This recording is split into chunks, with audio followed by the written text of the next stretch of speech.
Welcome to the Terrible Podcast with your hosts from SteelersDepot.com, where you can find all your latest and greatest Steelers news.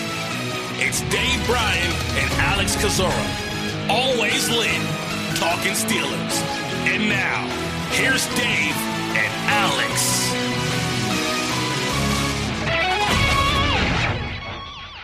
Welcome to the Terrible Podcast, Season 11, Episode 34. He's Dave Bryan. I'm Alex Kozora, SteelersDepot.com. Thanks for being back with the Steelers Nation for this Friday edition of the Terrible Podcast. It is Steelers-Titans week, as the Battle of the Undefeateds will take place Sunday at 1 o'clock. The 5-0 Titans versus the 5-0 Pittsburgh Steelers. Dave, welcome back. How you doing? I'm doing fine. I'm excited for this game, absolutely. Two 5-0 teams, two teams that obviously are very impressive on tape to get to 5-0, so we should be in store for a good one on Sunday at Nissan Stadium in Nashville.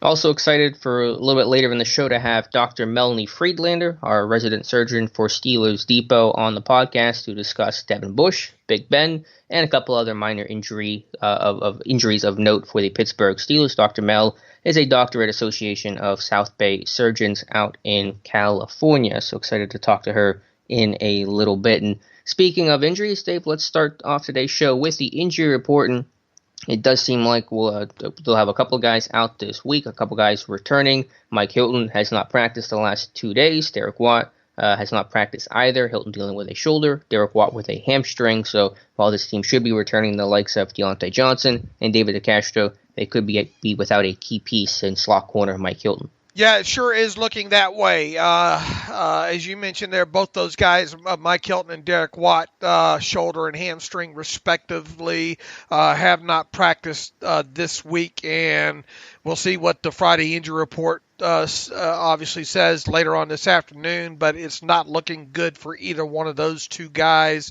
and probably not surprising. Now, with assuming, we'll go ahead and assume that guys like Pouncey, who was, several of these other guys who did not practice or were limited, guys like Pouncey and DeCastro, who was limited on Wednesday, are back practicing full. Deontay Johnson has been full both days this week so far. You would think it's looking good for those guys to be back there. So I guess the biggest question is, and I think we would both assume that if Derek Watt can't play, that we will see Edmonds promoted back up to the elevated back to the 53-man roster. And I guess the only other question is Devin Bush is still on the injury report. That means he's still on the 53-man roster. He's obviously not playing. He's been ruled out, going to be out for the season. At what point will there be a roster move there? Could we possibly see Edmonds take the place of Bush? I guess the biggest question is what's going to happen with that roster spot, and will we see it happen this weekend? Any reason why he's yet to be placed on injured reserve? I've gotten this question. I don't have a good answer for it. They know he's done for the season. Why not just place him on injured reserve today? I think the biggest thing is they wanted to get him past surgery just to make sure they didn't miss anything, make sure there's no miracle in there. They just want to get a complete grip of making sure of what they find. That would have been a better question probably for us to ask Dr. Mel, but we failed to do that. But my theory on that is they just want to get him through the surgical process and make sure it is what it was before putting him on. And plus, do they really need the roster spot midweek? True. Right. That would be the other thing. Now, obviously, if you were signing somebody from the outside, or if you were signing somebody out, or trading for somebody, there's the instant need for that roster spot. So in the meantime, look, he's going to go on IR, but I guess what's the hurry? I would think that. And who knows? Maybe they don't need the roster spot this weekend. But I will find out, obviously, I think probably by Saturday at 4 p.m. And I guess the biggest thing is could they just bring Edmonds up and leave him on the roster for a couple weeks? And in other words, not make it an elevation, but kind of make it a couple week move, if you will, that way, and then thus not waste one of his elevations that way. Because, well, yeah, keep in mind this is to be his second elevation, to be his final one. Right. Now, the only downside to that is if you brought him up and it wasn't a standard elevation, is there's no free path back. He would have to be waived. I mean, he would have to be cut and then re-signed to the practice squad that way. But at least you wouldn't, you're still risking one way or the other, there. But I mean, look, these guys can cancel their practice squads their practice squad contracts anyway, So I 6-1, half dozen the other. I'm not really sure which. This will probably be a learning process for us to see which way this goes on this. I mean, is there anybody else you could foresee them having to have on the 53-man roster other than Edmonds this week? From the practice squad, let me pull up the practice squad since it does seem to move and shake and change a little bit throughout the season, but no one's coming to mind immediately. You wouldn't bring up a Smallwood, Mondo. Yeah, probably. I mean, Jay Elliott, we do want to mention Jay Elliott, I guess, could get potentially called up for some linebacking help. He's an outside guy, but special teams, general help, I guess that's not impossible. Yeah, I struggle to find anybody else that they would bring up there other than maybe Elliott just for special teams. But if you're bringing Edmonds up to help on special teams, you would seem to have gotten that taken care of there. So right. Maybe we'll go through the weekend with Devin Bush still on the 53. Here's the thing too. If it's Edmonds and somebody else or elevations, then who? You would have to have you're at least going to have 7 inactives, right? True. I mean, I guess if you didn't do anything with Bush, yeah. And then if you brought 2 up, then you'd have to have 7 inactives, and who would you have inactive? So, I guess there is a chance. I guess there is a possibility that either Edmonds comes up as part of a reciprocal move. In other words, to leave Edmonds on the possibility of being on the roster a couple weeks. Or you just elevate Edmonds and then you run with a 54-man roster, and then you would just have the extra inactive that way. Yeah, I mean, if you went full and brought up both guys and had a 55-man roster and you needed to have 7 inactives, you would just have your standard typical 5 plus Hilton plus Derek Watt, the 2 guys who are not going to play this weekend, assuming Bush goes to IR. True. Now, is there any defensive back you would want up with Hilton down? Probably not, right? Probably not. I mean, there's Antoine Brooks, but I doubt he's going to get the call up. I think you're in a good enough spot overall. But yeah, to transition to Hilton, I mean, assuming he's out, we're not entirely sure. He may play. He's a tough dude, but he's got that shoulder injury he suffered trying to tackle Kareem Hunt last weekend. I mean, Cam Sutton will obviously start in the slot, but when they go dime, will it be Sean Davis? Last week they had Justin Lane coming in as the right cornerback in dime, Steven Nelson kicking to the slot, Cam Sutton continuing his work as a dime backer. So we'll have to see exactly how they replace Hilton, not from a nickel standpoint, because that's a pretty easy fix. You just swap in Cam Sutton, but from a dime standpoint, without Hilton, without Devin Bush, how they're going to approach that might be a little interesting to watch. Yeah, especially we talked about the Titans and how probably expecting a lot more heavier personnel. Maybe you have a bigger guy in there, more safety type than a cornerback type in there, Yeah, could we see Sean Davis play? Could we see some other combination? I'm not quite sure. So, again, if they don't want to play any inside linebacker in dime and they want to go quarters and you don't have Mike Hilton, I mean, there's depth tested in the secondary. So it will be, I think, pretty interesting. You're right, we shouldn't see a lot of dime, but any obvious pass situation, end of half, end of game, and anything, I would imagine 3rd and 6 to 7 plus, you're probably going to be in your dime defense. And so while Tennessee is going to be in a heavier personnel overall, I hope you think Tennessee's going to be in some 3rd and 7 pluses today. Otherwise, this team's got some bigger problems if they're in 3rd and 3, the entire game. So we'll have to see what the personnel decisions are there. All right, enough with the minutia. Oh, we love our minutia, Dave. We do. All right, so let's see what else we have with the injury report we covered. Keith Butler, Randy Fichtner talking to the media yesterday, and speaking of kind of the minutia and possible replacements for Devin Bush, Keith Butler was asked, is Terrell Edmonds an option to move to inside linebacker in some form or fashion to help replace Devin Bush? And there's some logic to that. He plays in the box 25% of the time already this season. He's a bigger guy. He's got that blend of physicality and athleticism, but Keith Butler said he does not really have an appetite to be moving additional guys to try to fix one spot with the loss of Devin Bush, and Edmonds has been playing well this year, and he doesn't want to try to move him and try to change things now. I think that's the fair and the right answer, Dave. I do as well too. Look, you got people that, and I thought Butler answered a lot of questions, right? Look, we have guys that are being coached up, throughout this thing anyway. They should know where certain people should be on the field. Almost like when we talk about offensive lines and shuffling offensive lines, sometimes you want to move as few pieces as possible with this thing. And look, we know it's Robert Spillane's going to get the bulk of probably the snaps there. It'll be interesting to see what happens when he's not on the field. I think that's the biggest unknown as we head into this weekend is what is it going to look like when Spillane isn't on the field there. But within that, I think it's safe to assume that Edmonds is going to carry on his normal role. Obviously, if Hilton doesn't play, you'll have Sutton in there as your nickel in those situations. But the biggest unknown once again will be what's going to happen when Spillane isn't on the field.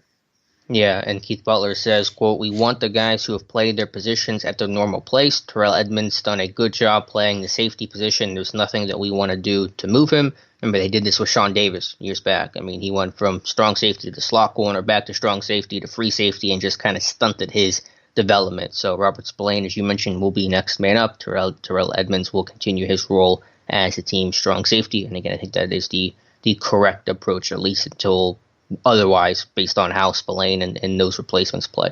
I guess we didn't talk about it too, but I think we talked about it earlier in the week. There we'll have UG3 back on the 53, back on the active roster this week as well too. So that's another guy that's been on the inactive list all but I think one game, right? So he'll be active. So who are the inactives going to be then?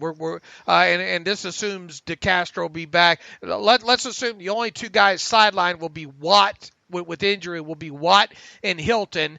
That obviously leaves Dobbs is going to be inactive. Carlos Davis will be inactive. Watt will be inactive. Hilton will be inactive. Duran Gray probably goes inactive, assuming DeCastro's back. Right. And then we'll need one more, probably Gentry then, right? Yeah, I think it's just your typical list with just basically some of the injured guys replacing a guy like UG3, for example. So, again, it may depend on who they decide to elevate and what the exact roster they're playing with, but I don't think there'll be any major surprises in terms of who's going to be inactive this weekend. All right. Let's see.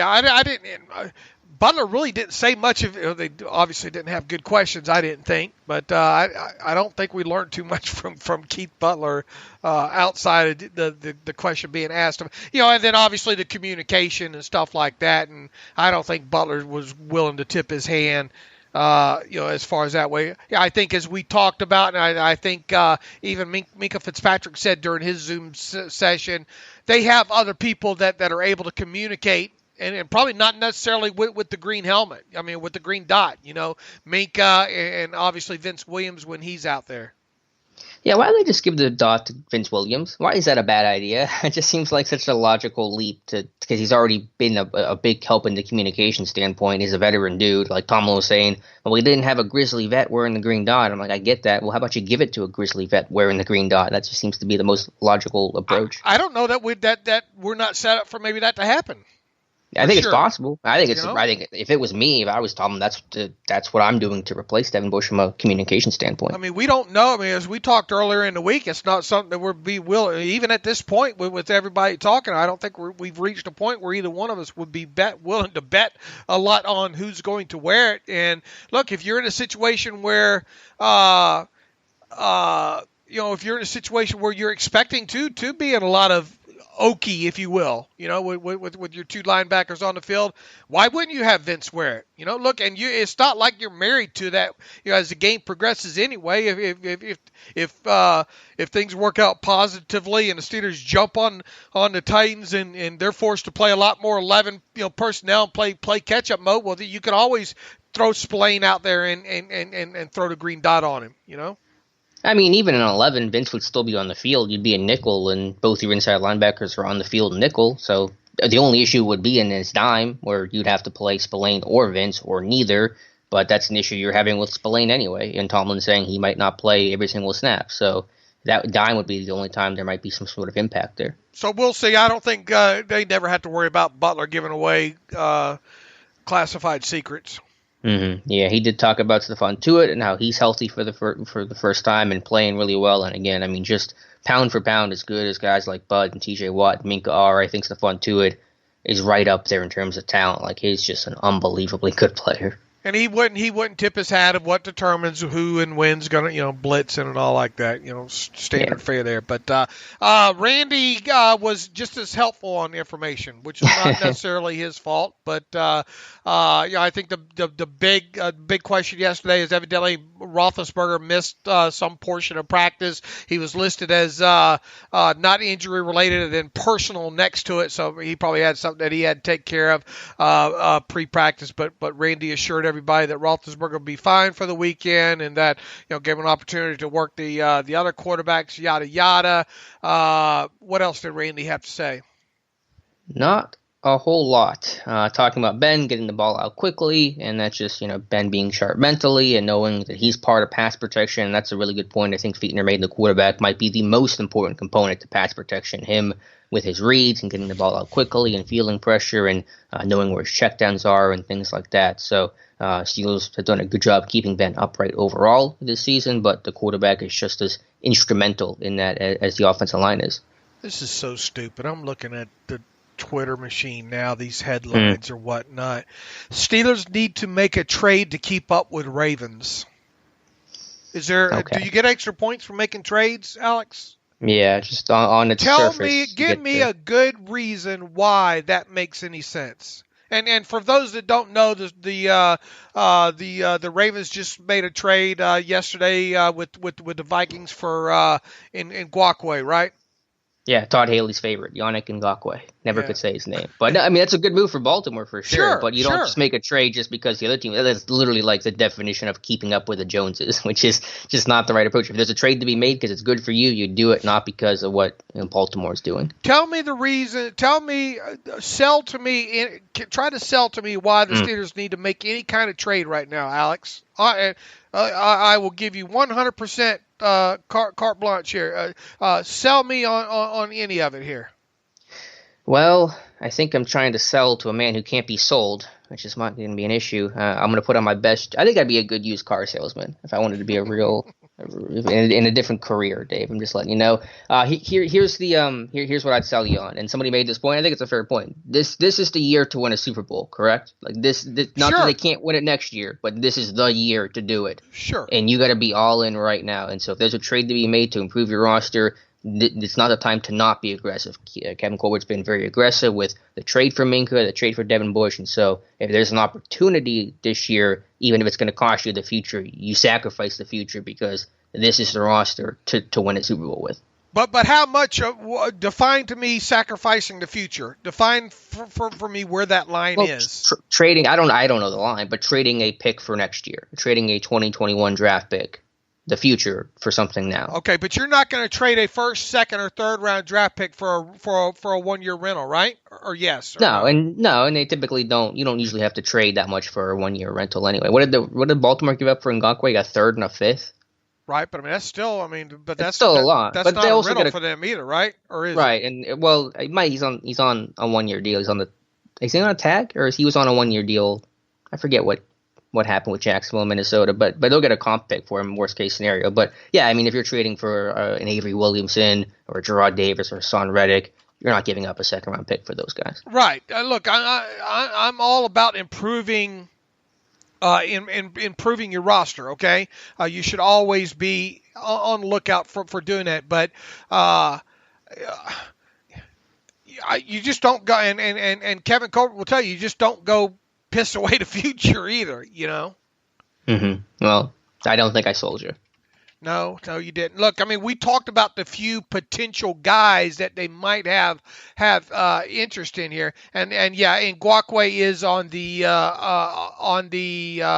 franchise tag. So look, with that Here's the thing about that being considered a possible 1-year rental is that if you still have the opportunity to potentially tag him again if you like what you see, right? Mm-hmm. Sure. And then tag him and then work out a deal that way. Or if he's just a moderate kind of player, doesn't fit in, then you obviously hope he goes off to kind of the highest bidder and maybe brings a 3rd or 4th round compensatory value. So because the quality of name that he is, it lessens the I guess the investment in him.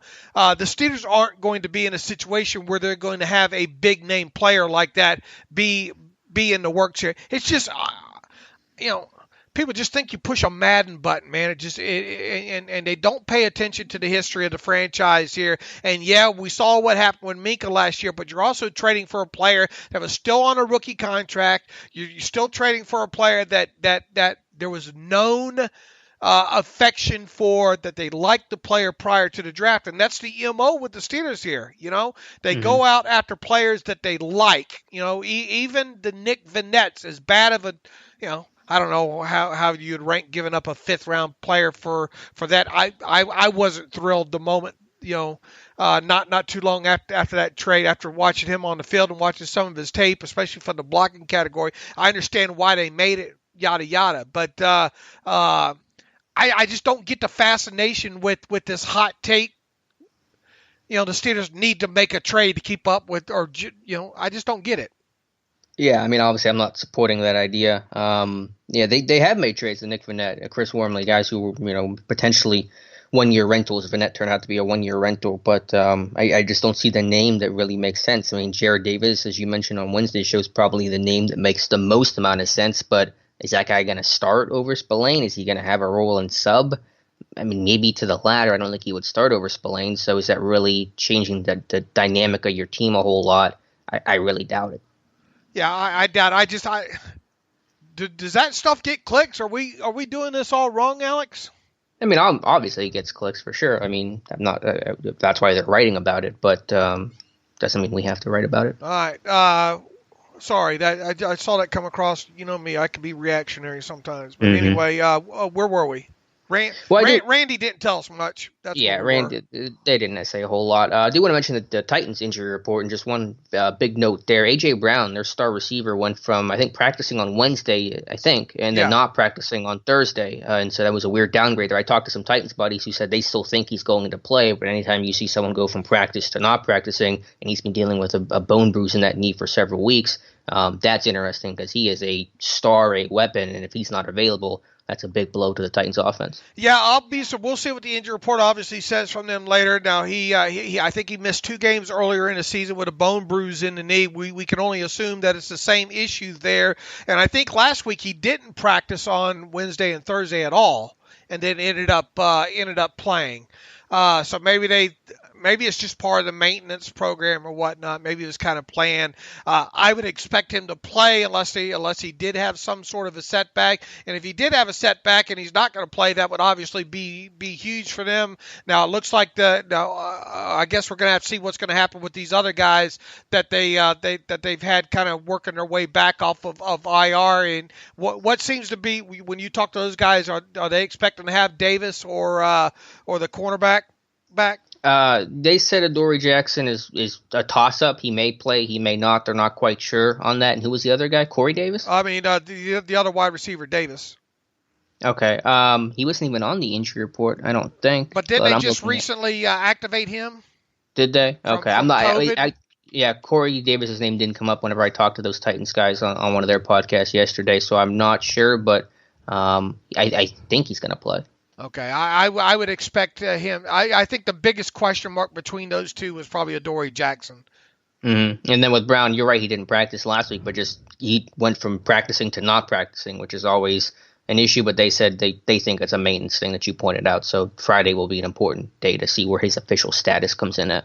Right, and it looks like they're going to have Jonnu Smith, even though I don't think he was able to finish that game last weekend because of the ankle against the Texans. There, it sounds like he'll probably be listed as questionable to end this week, and he'll probably end up playing there. Obviously, the one that's not on the injury report, that's the big one, is Taylor Lewan, who obviously tore his ACL, is not going to play. So that's really some significance for them when it comes to the injury, and obviously we'll watch and see what happens with A.J. Brown this weekend or really Friday.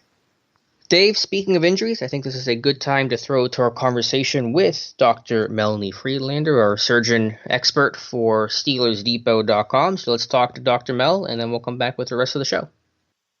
And welcome back to the Terrible Podcast. And as I think Dave tweeted out on Wednesday, we have a very special guest back on the show, our resident doctor, Dr. Melanie Friedlander, surgeon out in California. Dr. Mel, thanks for being back on the show. Oh, thank you so much for having me. It's great to be with you guys. All right, Dave, I don't know if you want to start this off or me start this off, but I'll just ask the first question because I'm sure it is still the one on the minds of most Steeler fans. Devin Bush, of course, tearing his ACL in last week's win over the Cleveland Browns. His season is now done. Had the surgery on Wednesday, according to Mike Tomlin. Can you just quickly describe, for those who don't know, what the role of the ACL is, why this is such a big deal, a season-ending type surgery, and what the road to rehab and recovery looks like for Devin Bush? Sure. Dave was nice enough to post or repost the article I wrote when Zach Banner went down, unfortunately, in week 1. So for a very in-depth look at ACL injuries, you can go to SteelersDepot.com and look at the Zach Banner post. Basically, the ACL, or the anterior cruciate ligament, is a strong fibrous band that connects the thigh bone or the femur to the lower leg bone, or the tibia, and basically adds stability to the knee. And so obviously for someone like a linebacker who's cutting and running, knee stability is crucial. I think that at least 50% of the Twitter doctors knew it was an ACL before Devin hit the ground. I mean, it was just heartbreaking to watch because he planted, he twisted, and he was actually grabbing for his knee before he hit the ground. So it was pretty clear what the injury was going to be. And that's a diagnosis that the trainers can virtually make on the sideline. There are a couple different physical exam tests where they test the knee and see the mobility and the laxity in the knee, or, if it can move beyond its normal range. They talk about the anterior drawer test. And so that's a diagnosis that's confirmed with MRI, but usually is highly, highly suggested by physical exam. And, the thing about ACLs is 70% of them are non-contact injuries. So you see that Devin never got hit by anyone. He just unfortunately twisted his leg wrong. And it's a bad luck injury. There's nothing you can do to prevent it. They look at turf versus AstroTurf versus field grass, and statistically there is not an increased incidence with turf. So, people like to blame turf, but that's really not the issue. It's just a bad luck injury. Fortunately, the recovery is excellent.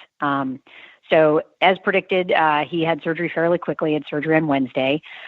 The one thing that I take as a positive note is we haven't heard anything about MCL injury or any associated ligament injuries. When there's associated ligament injuries in the knee, the medial collateral ligament, the posterior collateral ligament, it can actually make recovery a lot more difficult. People remember Sean Spence. He had multiple ligament injuries, and his road to recovery was much, much longer. So given that it's most likely just an isolated ACL injury, I expect that, we'll see Devin on the sidelines probably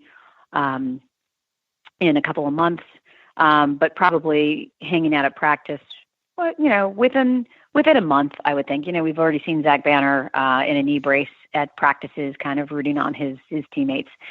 So the rehab it's a long process. I mean, it's going to be a while before he's able to start running, obviously. And it's a gradual thing. I mean, obviously first it's weight bearing, which is walking on the leg, and then doing a stationary bike, which doesn't put any torque on the knee or twist on the knee, and eventually running straight lines. And then the final step, of course, is, cutting and running. But I think given that it's so early in the season, I think there's a really good chance he'll be back for OTAs if they have them next year, and I'm hoping that they will. And then certainly he should be ready for training camp. Why is it so common? Well, yeah, last question is a quick follow-up, and then I'll throw it back to you, Dave. But with ACLs, as you said, it was non-contact, and it's so common with ACLs to be non-contact. Is there any reason why that seems to be the most common occurrence, that ACL injuries happen almost more often in non-contact moments than contact moments? Yeah, it really has more to do with the twisting of the knee and the torque of the thigh muscles versus the lower leg. And so a direct hit is going to force the knee in one direction or another. I mean, MCL injuries we talk about all the time. That's when you see, a direct hit to the lateral aspect of the knee that sort of bends the knee inward. Mm-hmm. And again, it puts a lot of tension and flex on that medial collateral ligament as the knee bends. Whereas with the ACL, forcing the knee from one side to the other, or with a direct traumatic injury, usually is not going to put a lot of torque on the ACL, whereas a twist or a hyperextension does. And those are usually not traumatic injuries. Those are more, it can happen from a traumatic injury, but usually it's more planting that foot and twisting the leg that gives you that injury. Is there one thing that they know right away? Oh, this is a bad one, or this is a good. Is there such thing as a good tear versus a bad tear with that sort of injury? It's really not. I remember when Rashard Mendenhall tore his ACL, and he hopped up so quickly and walked off the field on his own. I tweeted at the time. I was like, "Oh, that's not going to be anything bad." And then, sure enough, it was an ACL tear, and I thought, "What?" So sometimes the pain doesn't correlate to the severity of the injury. And again, sometimes it's not the pain of the injury, but the knowledge of the injury that you're seeing on the player's face. We all saw that with Zach. It was just brutal. He worked so hard to win that starting right tackle job. And as soon as he tore his ACL, I don't think it was the pain, the physical pain. It was more the emotional, psychological pain he was expressing in his face, because he knew his season was over. And I think there's the pop, there's the sensation, and it's the kind of injury where the player knows something's bad immediately. So I don't think that it's so much always the pain that's indicative as the knowledge of, I know what that injury is. And a lot of times people tweet to me, well, hopefully it's just a minor tear and he'll be okay. But an ACL tear is an ACL tear, and a sprain is a tear. You'll remember a couple seasons ago, Ryan Tannehill had what they were calling a mild ACL sprain, and he was trying to come back from that injury for the playoffs. And there was no way that was going to happen. NFL players do not rehab with physical therapy on an ACL tear. And sure enough, he never made it back for the season, and he wound up getting surgery almost as soon as the Dolphins season was over. So an ACL tear, regardless of the severity, almost always means surgery for an NFL player. Unless, of course, you're Hines Ward, and then you just play without ACL. There you go. And when you look at when you think about time frames here, I've kind of speculated that. Generally now I think this is regarded as anywhere between like an 8-month and a 10-month injury as far as rehab goes. I think the Steelers, I think, like to be a little bit more conservative with theirs. I think dating back to to hear Kevin Colbert talk a little bit about Rashard Mendenhall during the back end of his rehab there when he had his injury. In other words, I think that even though we could see Devin Bush, maybe do some things at OTAs, do you think there's still very much the possibility that he would being as out training camp will likely start in middle of July, assuming that the Steelers stay on course to play in the Hall of Fame game again against the Cowboys this next year? Is there a possibility, or how possible is it that he does have to start off training camp on the active PUP list just as a precautionary measure? Pretty much in the case, I think that Mendenhall did. I think you're absolutely right. I would say there's a 99% chance he starts on PUP, and I wouldn't take that as an ominous sign in any way, shape, or form. I would look at that as they're being cautious with one of their star players and working him back slowly. And let's be honest, I don't think OTAs are going to be crucial for Devin Bush. Right. And I guess I'm going that way just from the sheer fact that a lot of people think, oh man, you hear the term PUP and that means he's going to miss the first 6 weeks of the season. That's not necessarily the case. With active PUP, it just gives you a precautionary measure that if the player needs to start the season on reserve PUP, the only way they qualify for reserve PUP is to have been on active PUP before they even practice. So, that's why I view it, because of the time frame of this thing, the possibility of that. But with that said, even if he were to start on active PUP, you would agree that there's still an outside chance that he'd still be ready by the start of the regular season, so of course, several weeks after training camp gets underway.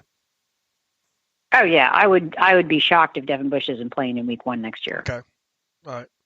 I want to transition to Big Ben, and he was asked this week for the first time in a couple weeks, how that elbow was feeling, and the answer was overall positive, saying there's no setbacks, no issues. One comment he made following that was a little curious, and I want to get your take on it. Ben said, quote, "Every once in a while I'll bump it on the ground or get hit, and I'll feel that, but that just bumps, nothing on the surgical site." What do you think Ben is referring to when he says he'll feel that? I would assume he's talking about scar tissue. You can have pain from scar tissue for quite a while after surgery, and there's going to be some long-term tenderness there. And it's funny because every time he walks off the field shaking his arm or, kind of shaking out his elbow, there's an immediate gasp of fear from the entire Steelers nation. Like, oh my God, what happened on that play? Mm-hmm. I think it's just an instinct with him at this point. After almost every series, he's coming off the field, shaking his arm out. And I think that's just a normal reaction for him at this point.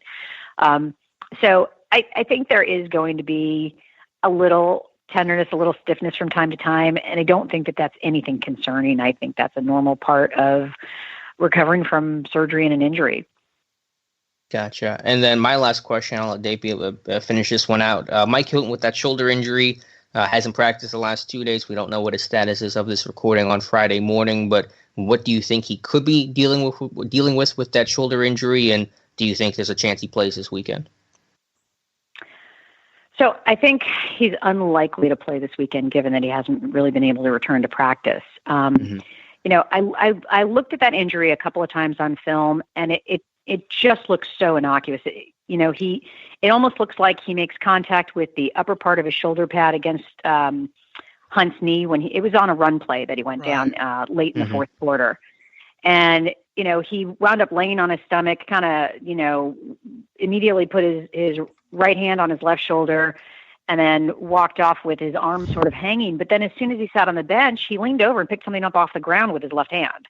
So it didn't look like, it certainly didn't look like a dislocation. It didn't look like anything serious. And from the angle that he took, it didn't look like any type of AC sprain. So I almost wonder if it was just some type of stinger or something less remarkable. We've been really lucky with Mike Hilton. His injury history is extremely limited. So he had that right elbow hyperextension against that Tampa Bay game in week 3 of 2018, which was a really fun blowout where the defense forced a ton of turnovers, and Hilton, I think, had an interception. And he missed 1 week and was back the following week for week 5. So I expect a similar situation here. Given that his limited amount of practice and knowing that they need the defense really to be on point this weekend against the Titans, I don't think they're going to risk him playing with, a less than functional arm. But it didn't look like a serious injury, and I would hope and expect that he's going to be back for the following week against the Ravens. All right, and we have let's see here, a couple of questions, or at least one I know that came in via email here. If I can find, that one, I thought this one had more about Dr. Mel in it, but let's see, we're going to have Dr. Mel on the show. Yes, we are having Dr. Mel on the show. Oh, what about Pouncey in that foot? What do you think is going on with that foot with him? I don't know what's going on. I watched that play so many times, and you really don't see anything happen. He came out at the 2-minute warning, and the game was so well in hand at that point, it was really no big deal for him to skip the last few plays. But, he looked perfectly fine this week. So I don't think it's anything significant. I wonder if obviously, it's the thing you worry about is a plantar fasciitis or, a Lisfranc injury, and it certainly doesn't seem anything serious like that. I wonder if it's just some type of ligament sprain that's more mild in nature. And it wouldn't surprise me if this was sort of a lingering thing where you see him on the injury report week after week after week, but he continues to play. So I'm not too worried about Pouncey right now. Just weird. He's left kind of late, and I mean, there's a couple. I think Ben basically told him to get off the field at the end of was it? What did I say? That was at the end of the Eagles game, or the end of? It may have been at the end of Browns game. Yeah. There, but you can. He went out of the Browns game. The fourth quarter, I guess. But right. Again, the game was so well in hand by then, and it was the same with the Eagles game the week before. He went out at the 2-minute warning when they were clearly in charge of the game. All right, I found the other one I was looking here in the emails for here on Bush's injury, a non-contact one. Can't help, but this is from Quellis Sosa. It seems like can't help but think that maybe he was overworked. Is that a possibility for the ACL to get overworked? I guess this question should be directed to Dr. Melanie F., but your opinion on the matter will suffice to me. No, my opinion it does not matter.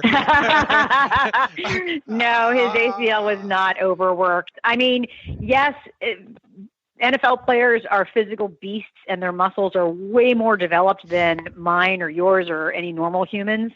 And so that does put a lot more torque on the knee. But when you look at the percentage of players that get injured, I think 7.2% of linebackers got ACL tears in the 2010 to 2013 time frame, according to the NFL database. So it's not a lot. And I think you can argue that most linebackers have pretty well developed quads. So no, I would say it's not an overwork injury. All right, and I guess as you pointed out on, well, there's your dog saying hello. That's nice. Yes, they're coming in to say hello. There you go. Things that we're looking for, obviously, and I think you pointed out on Twitter. Look, Mike Thomas is not going to give us a weekly update on Devin Bush, unfortunately. I would doubt. We're going to have to. I think you put it. Stalk Devin Bush on Instagram and all, and I'll be up to that task for sure. There, but what are some of the things that we're kind of looking for here, right out of the chute with Devin? Same things we saw with Zach Banner. When it was very encouraging to me to see Zach return to the practice facility and be walking around in a brace. That tells me that his recovery process is on schedule, and I hope we'll see the same with Devin. Devin obviously is much less active on social media than Zach, so it's going to be tough. I mean, he didn't even post the usual thumbs up pre-op picture. I was a little disappointed about that. Right. But hopefully we'll get glimpses of him from the practice photos. But that's really what I'm looking for is, to see him walking in a brace, weight bearing is tolerated, and that'll tell us that he's on track with his recovery. And David DeCastro, I wasn't able to pick up anything on tape at all with an abdomen injury or when he might have suffered it. What would your best guess be at what's going on there? I'm assuming with him, it's probably an abdominal muscle strain, and those are really tricky because it takes weeks and weeks for them to declare themselves as whether they're going to get better or whether it's the dreaded sports hernia, which is what they call athletic pubalgia. And, if you recall, Bud Dupree had that injury about 4 years back, I think, and he missed almost all of training camp with that and eventually wound up undergoing surgery and missing a bunch of weeks of the season. It's a pretty significant operation where they basically reattach the muscles to the pubic bone. So I am hoping that this is just a lingering abdominal wall strain and nothing more significant than that, because I know Steelers Nation gets so upset when I give the worst case scenario, but if it is, the sports hernia, then he could miss a significant amount of time this season, and that would really be a bummer. And, how quickly will we? In other words, if he gets back and I guess When will we be past that worry stage about it possibly being a hernia? I think when we see him play 2 full games in a row, then I'll feel good. Okay, fair enough. All right, Alex. I want him to see. That's what I need to see from him. Anything else, Alex? Yeah, I did have one more question actually. For this rookie class, such a unique circumstance of them, without any spring work, not a lot of summer work, and now the Steelers team playing 13 straight regular season games, putting the mental aspect of it aside for a moment, just on the physical side of it, what are things players can do, Chase Claypool, Kevin Dawson, etc., what can they do to avoid the dreaded rookie wall? What are some of the things they can do over the course of the season weekly to take care of their bodies that are really important so they don't hit that rookie wall come week 14? Oof, that is the $1 million question. I don't think there is an easy answer for that. These guys go from playing, 12 games during the NCAA season and maybe a couple playoffs to, a 17-week season. And now with the Steelers having lost their bye in week 4, it's a long run and just constant physical abuse. I think the best thing they can do is just the constant routine work to stay healthy. And, you remember we've seen over and over again those pictures of Ryan Clark and James Harrison doing acupuncture. Acupuncture can actually be really helpful for muscle recovery. Obviously just maintaining their physicality and then, doing. It's hard. I don't really know what the answer is for that. It's going to be tough. It'll be interesting to see what happens, as we get into December with these young guys. I'm optimistic about Claypool. I think he seems to have a really good handle on what he needs to do, and the fact that he lives directly above Juju in that apartment building, he's got a mentor right there telling him every day how to handle it. So I'm hopeful that given that they're not going to be doing a lot of traveling, a lot of extracurriculars, that they'll really just focus on how to maintain their fitness throughout the season and sort of hopefully avoid hitting that wall. Juju has a lot of snacks, though, which is concerning. They got to eat right. They have to eat right to get through this year. So I don't know if that's a good thing. But point taken. All right, good stuff. If snacks Dr. are his Mel. vice, I think we're okay. Fair enough. Good point. All right. Well, obviously, we welcome you on the show quite a bit. Sometimes the unfortunate circumstances that lead to that, but in the meantime, I'm sure we'll have to have you on, a few more times this season for whatever reason. But in the meantime, as the great Marshawn Lynch would say, take care of your body, take care of your chicken, and take care of your mentals. Okay. Exactly. Well, thanks for having me on. It is always a treat, and I wish we didn't have any injuries to discuss, but at least most of our guys should be back in full force soon. Hopefully. And with that, Dr. Mel, we appreciate having you back on the Terrible Podcast again. Thank you, Dr. Mel. All right. Thanks, guys. Have a great day. And as always, our special thanks to Dr. Melanie Friedlander. Be sure to follow her at Girl Surgeon. And Dave, coming off of that, we do have a bit of breaking news coming in for the show. The Steelers have made a flurry of roster moves, and there's still some uncertainty with it, but let's give you the facts right now. A plethora.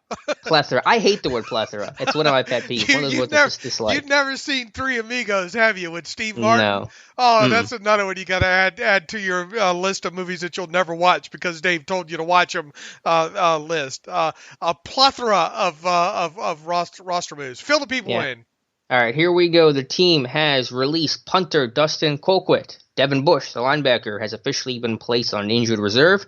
Henry Mondo, the defensive lineman out of Oregon, has been elevated from the practice squad to the 53-man roster. And linebacker Ray Wilborn has been signed to the practice squad, the Ball State kid we talked about on Wednesday's show, who came in for a visit earlier this week. So Colquitt is out. Who is the new Steelers punter? As of this moment, we're not quite sure. Kind of an important part. There's a lot to chew on with these moves. Look, the least surprise.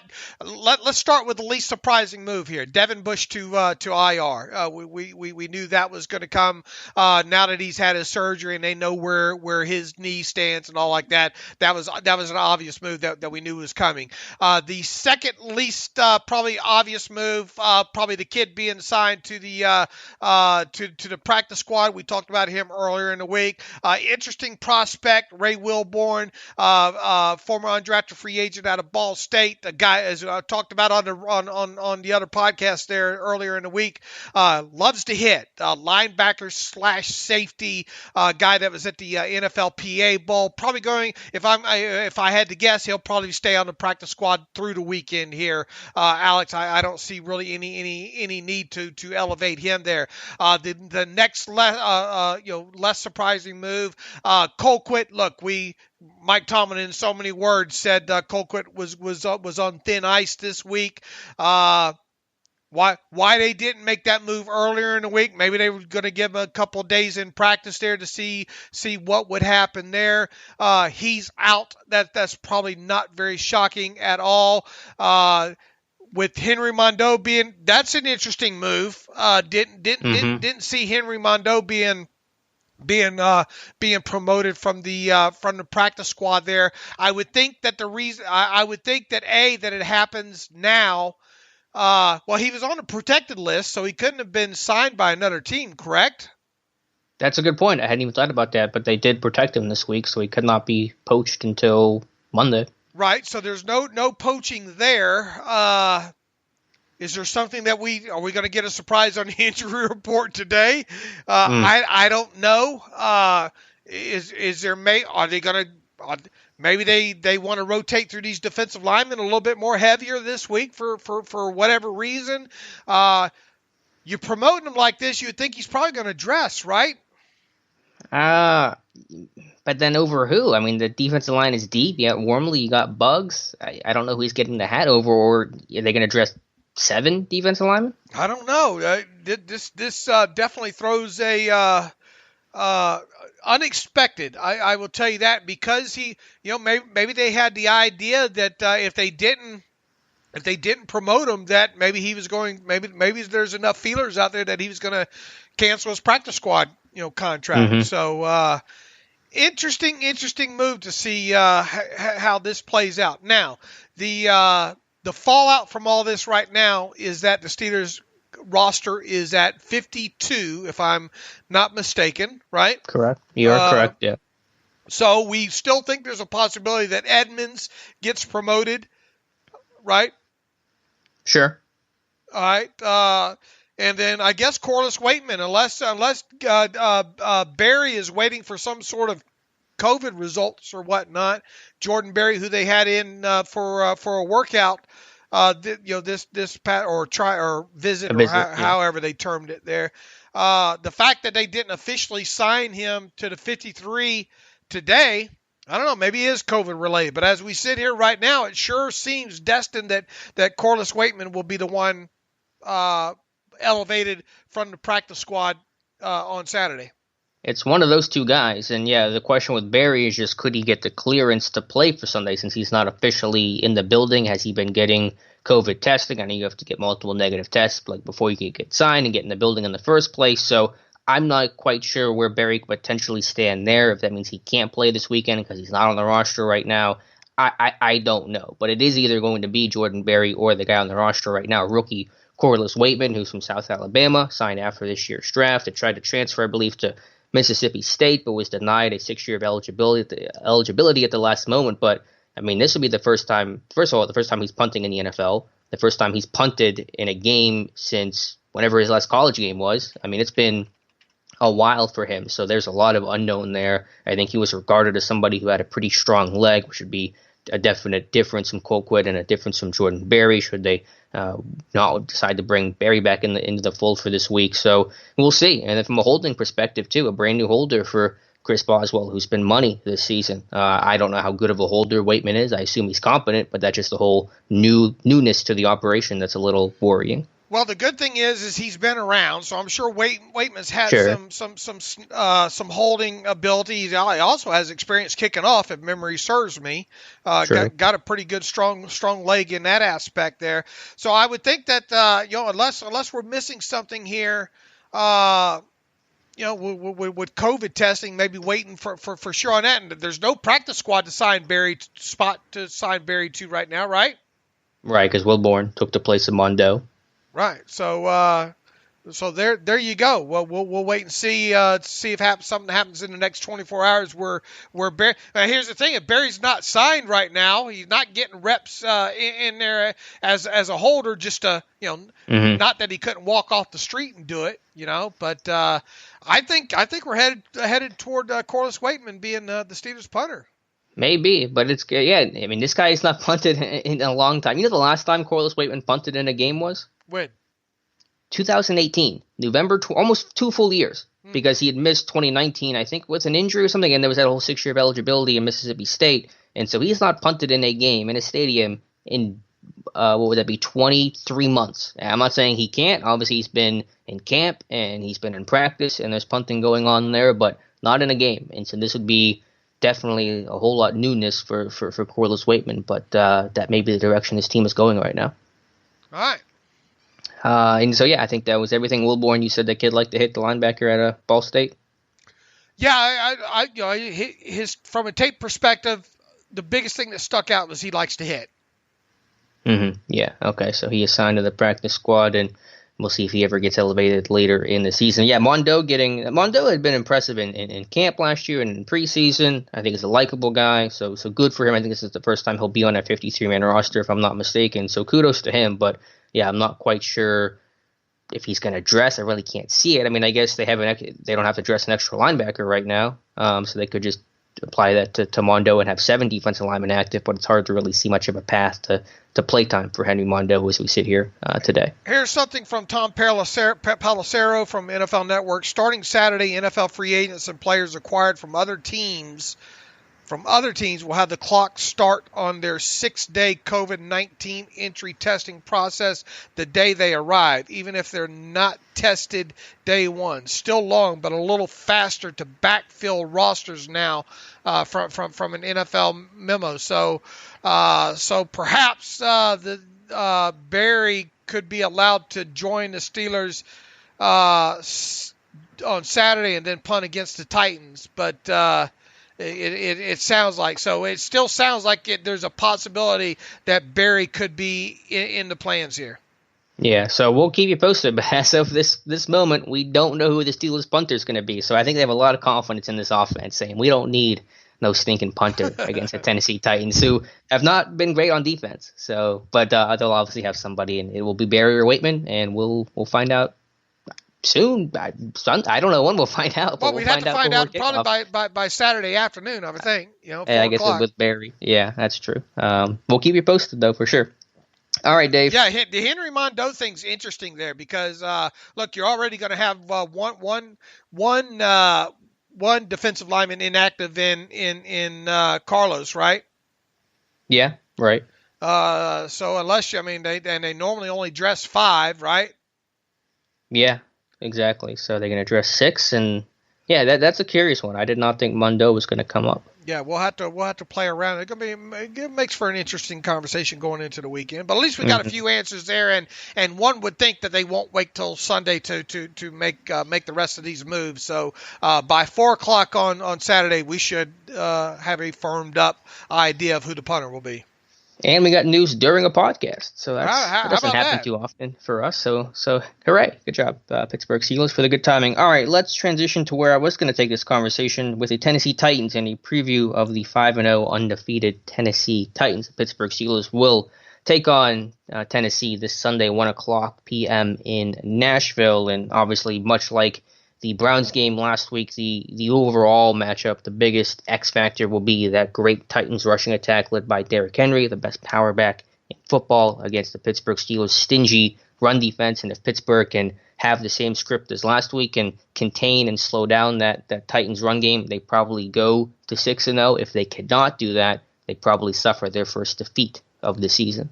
How's the old saying go? The unstoppable force versus the unmovable object, if you will. I think that's kind of the proper way to build this game going into the weekend. You guys did a great job of breaking down both sides of the ball on the scouting reports that are up there right now on SteelersDepot.com.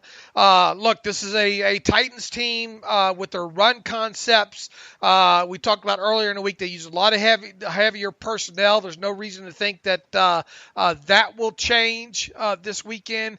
They run inside zone, outside zone. Derrick Henry, even though he's a big back, he can run the gamut, and he can even get the edge on some people too. And look, I'd hate to be a smaller cornerback out on the edge, as we saw with who is it, Josh Norman a couple weeks ago. He'll just toss you aside there. So they are who they are from a run game perspective identity.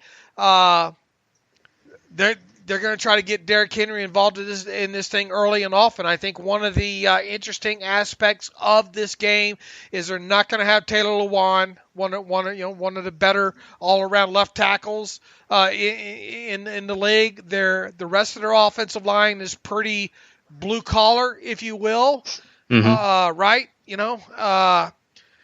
But they've been getting the job done. We see Derrick Henry get the ability to run really untouched quite a bit at the line of scrimmage with him. And then even when he gets into the second level, for a big guy, he's got some look, he's going to break arm tackles if that's all you get on him, but he's got the ability to make some people miss at the second level. Yeah, I mean, he's a freaky dude. I mean, he's a great athlete for a guy that's 250. As Keith Butler said, they just don't have a guy they can really replicate, going against. And if you're a DB, you got to go low. You can't go high. You got to gang tackle this guy. You can't let him get into the second level with a full head of speed. Otherwise, you're going to have a pretty rough time of it. And so they run a lot of inside zone. They run some duo. They'll go with more outside zone concepts. They can do it with Henry, but they'll run it more with Jeremy McNichols, the backup, and Darrington Evans, who's a rookie speedster back. We could potentially see a little bit more of, I think, this weekend. But, the line was not super impressive to me. I thought I'd see a better offensive line overall. I mean, you have some big guys up front that can, create some movement, but a guy like Roger Saffold, the left guard, I thought struggled. Nate Davis at right guard was not that impressive. Of course, they're losing Lewan, so I think Pittsburgh has the clear advantage in terms of the personnel, their defensive line, their pass rushers against the Titans' offensive line. Yeah, when you stack, defensive line versus offensive line up on both sides of the football in this game, it's clear advantage the Steelers on both aspects of it, in my opinion. Right, and that was a story last week against Cleveland. So I think just from an overall, as good as Henry is, and he's a threat, and I don't mean to minimize that one iota, but I think Pittsburgh just has better personnel, and I think, again, they'll be able to do well enough against the run this Sunday. They can't let the thing about this Titans offense that sticks out is they just seem to play downhill. They stay ahead of the chains. They don't get themselves. They don't turn the football over very much for starters. Tannehill's not getting sacked a whole heck of a lot.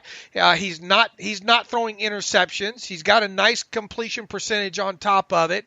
Or okay. The thing that sticks out with his passing stats that has stuck out to me is his intended air yards versus his completed air yards are right up there, and I think in the 7-point something category. But when you look at his deep passing attempts, he's not going more. He's not throwing the football down the field, and by down the field, I'm talking about more than 15 yards down the field a lot.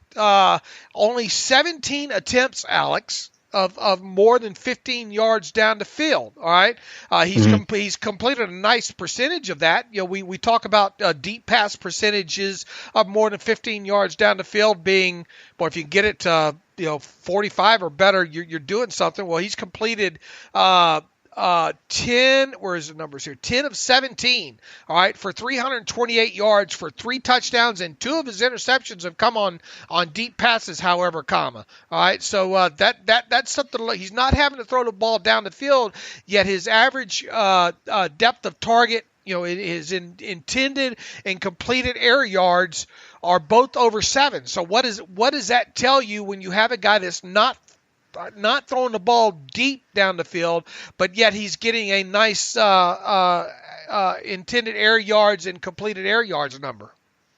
Does that speak to just them using the middle of the field and the intermediate stuff more with that 10 to 15 range? Yeah, I think that's exactly what it points out as is he's doing a fantastic. He's probably one of the, and I don't know this for sure. He's probably, at least it shows up on tape, that he's doing a good job on the passes 7 to 14 yards. And if you can make a living, you can make a nice living in the NFL if you're able to complete passes in that area, that distance past the line of scrimmage. So I think that's when marrying the statistics up with the tape on him with a couple of games that I've watched, I think the thing that you want to do is you want to make him have to go down the field more. You want him to have to throw the football down the field and beat you that way in this game. Yeah, and I think Pittsburgh conceptually, just in any game, has that mindset of, and I think Brian Baldinger had a good quote about it, that the middle of the field is the most expensive real estate to go after against Pittsburgh because they have Minka down as the rat. They will play a lot of single high coverage, so it's harder to throw middle of the field because it's closed most of the time. It forces you to go vertical outside the numbers and make plays closer to the sidelines, let their cornerbacks compete with the sideline as some help. So I agree with you there, Dave. But just overall, this offense for Tennessee and Tannehill included has been very efficient. I mean, as you said, they just do not turn the football over. 3 turnovers in 5 games, although I think all 3 have come in the last 2 games, if I'm not mistaken on that. But they're plus 6. One was a strip sack by J.J. Watt against Ty Sambrello, right? Oh, was it? Okay, I didn't even look, or I don't even remember that. So that's a matchup for Bud Dupree to take advantage of for sure. But yeah, they're plus 6 in turnover differential. That's tied for the best in football. They are the second best scoring offense in football, believe it or not. They put up 30 plus in 4 straight games, so that's pretty crazy. They're great on third down. They're 6th best with the third down offense. They're 3rd best in red zone offense. Again, they don't turn the football over. They possess the football with a good ground game. So you just have a really crisp, clean, efficient offense that is not going to beat themselves. Yeah, their red zone percentage, boy, they bury it when they get down there. And once again, it appears as though this offense is always moving downhill. I wonder how many 3rd and long. I forgot to look up how many 3rd and 7 or more situations this offense has been in this year. I mean, where do they rank in 3rd downs? I mean, they're obviously up there. They are 6th best at 48.3%.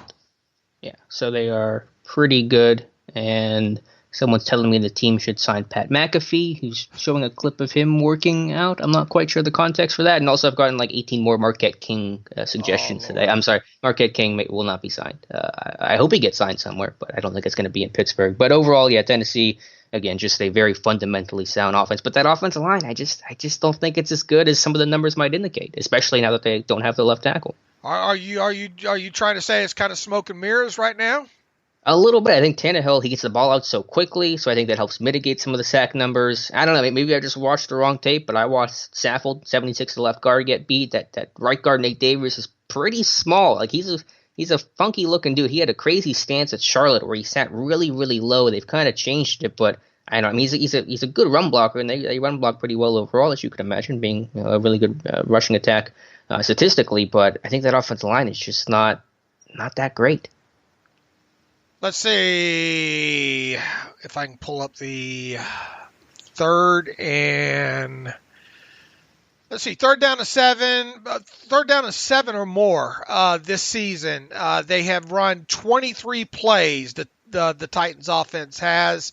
They have just a 21.7% first down percentage on that. Tannehill is 9 of 18 for 102 yards, 1 touchdown, 3 sacks, with only 5 first downs. So he's completed 9 of 18 passes on third downs, only 5 of those 9 have resulted in first downs there. So it screams that through 5 games with them that for the most part they're doing a good job of staying out of 3rd and long situations, right? That was going to be my takeaway. They were averaging less than 5 of those a game, 3rd and 7 plus, for a team that I think has possessed the ball a lot and has been up late in games and been able to run out the clock. So they just don't put themselves in that situation a whole lot. I mean, I don't have the numbers in front of me. I don't know exactly where that stacks up with other teams, but I imagine that's one of the lowest figures in football. So again, they just they're a really good team at not beating themselves. Like Cleveland beat themselves last week in a lot of ways. They just are still figuring that part out, but Tennessee knows, because Vrabel's a really good coach, they just don't hurt themselves. And they had 7, let's see, this breaks it down, third and 7, these are the number of times in games that they faced 3rd and 7 or long. Against Buffalo, twice. Just twice. Denver 4 times, Jacksonville 4 times, Minnesota 6 times, and their most recent game was against Houston. They were 7 times in that game. They were 3rd and 7 or long, and they converted 42.9% of those. So that was the kind of the bulk. That's what's made their stat even stick out even better there. So I obviously look. It's you could say this going into any game here. You got to keep them behind the chains here, and I think that's where we're going to see the telltale sign of this thing is you don't want that offense moving downhill against you. Keep them in 3rd and 7 or long, and we'll see how their offense converts on 3rd and 7 or long. I'm willing to bet that the Steelers defense will have some success against this offense if they get them in 3rd and 7 or longer situations. Now, obviously, when you have a back like Derrick Henry that's chewing up 4 yards, well, you just took 7 yards out of the equation, 7 or more yards out of the equation here. So, got to stop that running game on 1st or 2nd down there. You got to get this offense in 3rd and long situations and get them off the field. If you let Derrick Henry get to 4 or 6 yards, you're playing right into their hands as an offense here, and that's going to be the key point of the game here. Yep, Tennessee staying on schedule. And then in the pass game, they run play action. They run boots, not as much to the left as what Cleveland did, but they'll get Tannehill moving, a former receiver. He can be a threat with his leg, extend the play, so rush lane integrity, again, will be critical. I've seen big improvement there from this defense since the second half of the Texans game, so hopefully that continues. It has to. And then we'll see if A.J. Brown plays, and assuming he does, he's a weapon. They like to ISO him on the backside as the X receiver, run a lot of dig routes against off coverage. He's a tough guy to compete with at the catch point because he's just such a big dude that boxes you out like a power forward going for a rebound. They got some other talent with their tight ends. Ferkser, Jonnu Smith going to play this week, it appears, and Khalif Raymond and Adam Humphries, a couple of shifty athletic slot guys that can make some plays. So they got talent all over the place. When you think of Humphries, you think of special teamer, you know? Yeah, I mean, he was kind of that early in his career in Tampa Bay, but he's, I think, the leading receiver right now. That's been partly because A.J. Brown's been injured, but he's a trusty option for Tannehill in the slot. Here's the thing that sticks out with them offensively as well too, coming off play action and at times rolling out, getting Tannehill. They on the move. They do some good job with levels and flooding that whatever side that Tannehill is moving to. It's very, very noticeable on 22 with setting up reads for him from a levels concept. From a high to low or low to high, however they want him to read that thing there. And that gives him a lot of options when doing so. So I would expect to see a lot of that. And, quite honestly, when looking back on this thing, I think it's a lot to ask this defense to force a lot of 3rd and 7s or more in this game. So it's going to come down to, can the Steelers defense function effectively and get off the field on 3rd and 3 to 6 yards?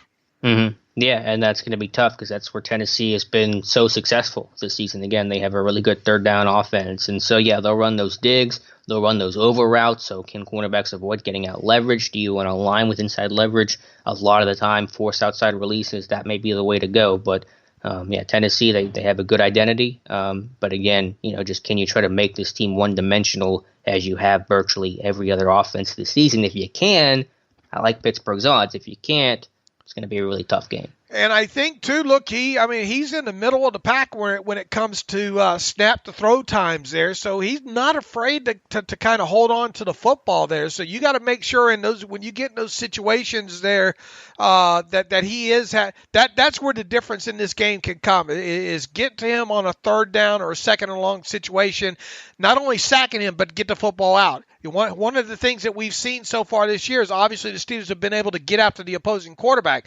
But how many forced fumbles do they have in these situations?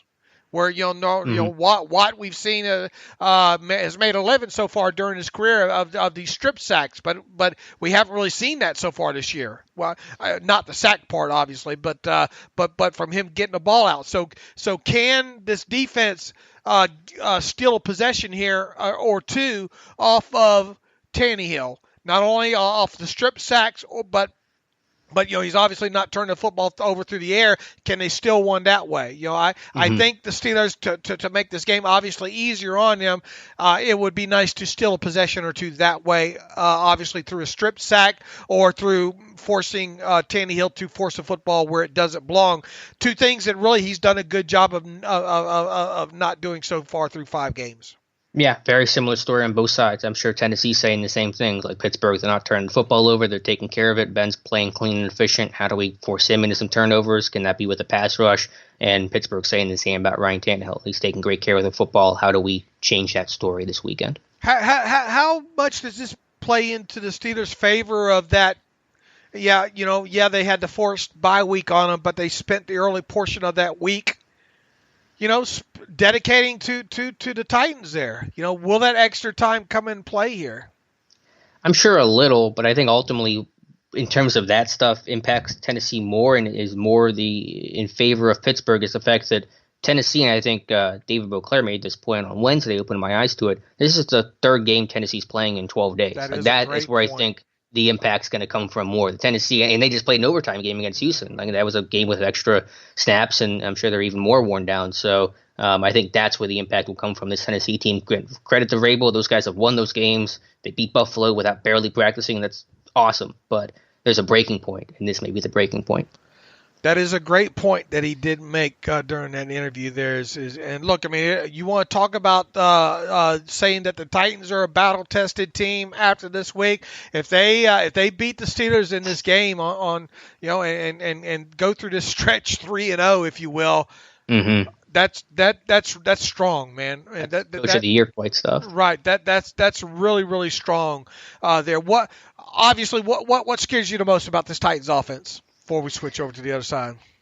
Honestly, it's a guy like A.J. Brown, just a freaky receiver who can just take over a game and is just going to be a real pain to cover. And you'll probably see Steven Nelson most of the time this weekend. Henry's an obvious choice as well, but I think Pittsburgh can have success against the run. They have every single game this season. So Vrabel's football IQ and the way they approach this game and just Tennessee being a really smart team overall. But a guy like A.J. Brown is just a rare, freaky type dude that just might take over a game.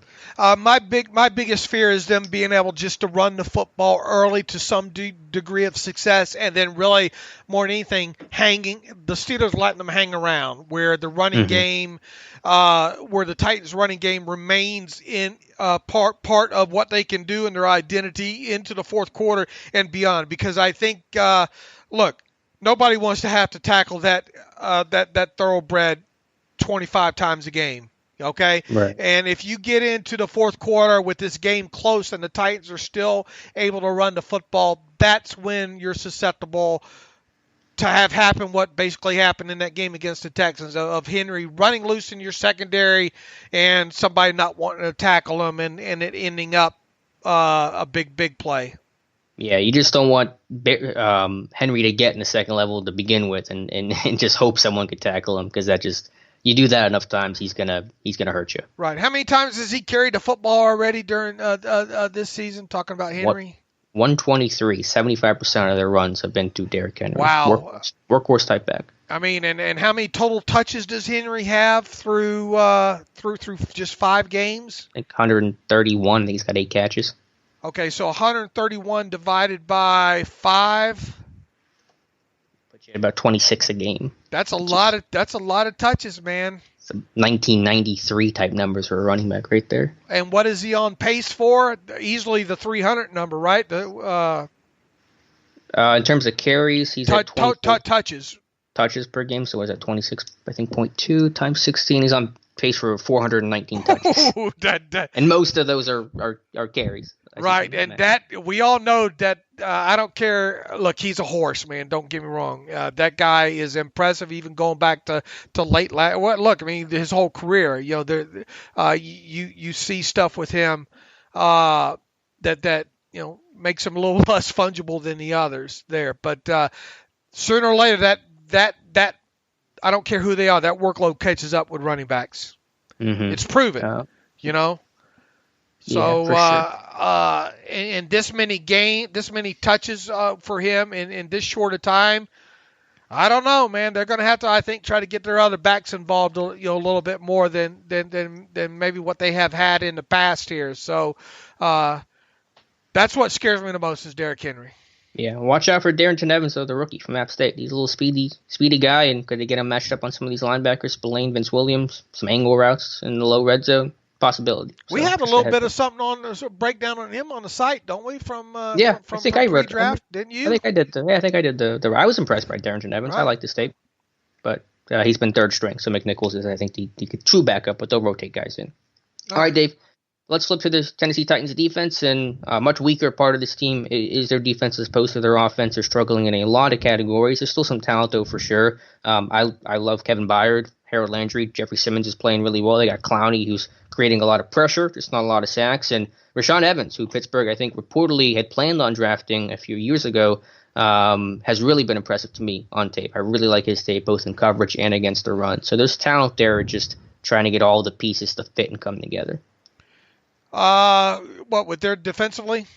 Yeah, defensively. What do you see their strengths and what do you see their weaknesses? Well, look, I mean, they're not doing a great job of getting after the quarterback so far. I think their offense has been some of their best defense to date, to be quite honest with you, right? Fair point. Yep. Now, here's something that sticks out only statistically when it comes to them. And you can really say the same thing about the Steelers' defense as well here. Up the middle, if you look at both of these defenses up the middle, just only at a yards per carry aspect, believe it or not, both aren't good. In fact, the Titans rank 31st in the league yards per carry with runs up the middle. 5.90, okay? Now, the Steelers, I think, are like 28th overall, which you would think, man, that doesn't add up. That's the other dangerous thing about what does Dave always say? Don't use yards per carry, all right? When you look at them from a successful run standpoint, both the Steelers and the Titans, the Steelers are much better. The Steelers, I think, something like 12 for 29 on successful run. What's the big run? What's going to be the big variable here when you look at Steelers and runs up the middle against them this season? Miles Sanders, 74-yard touchdown.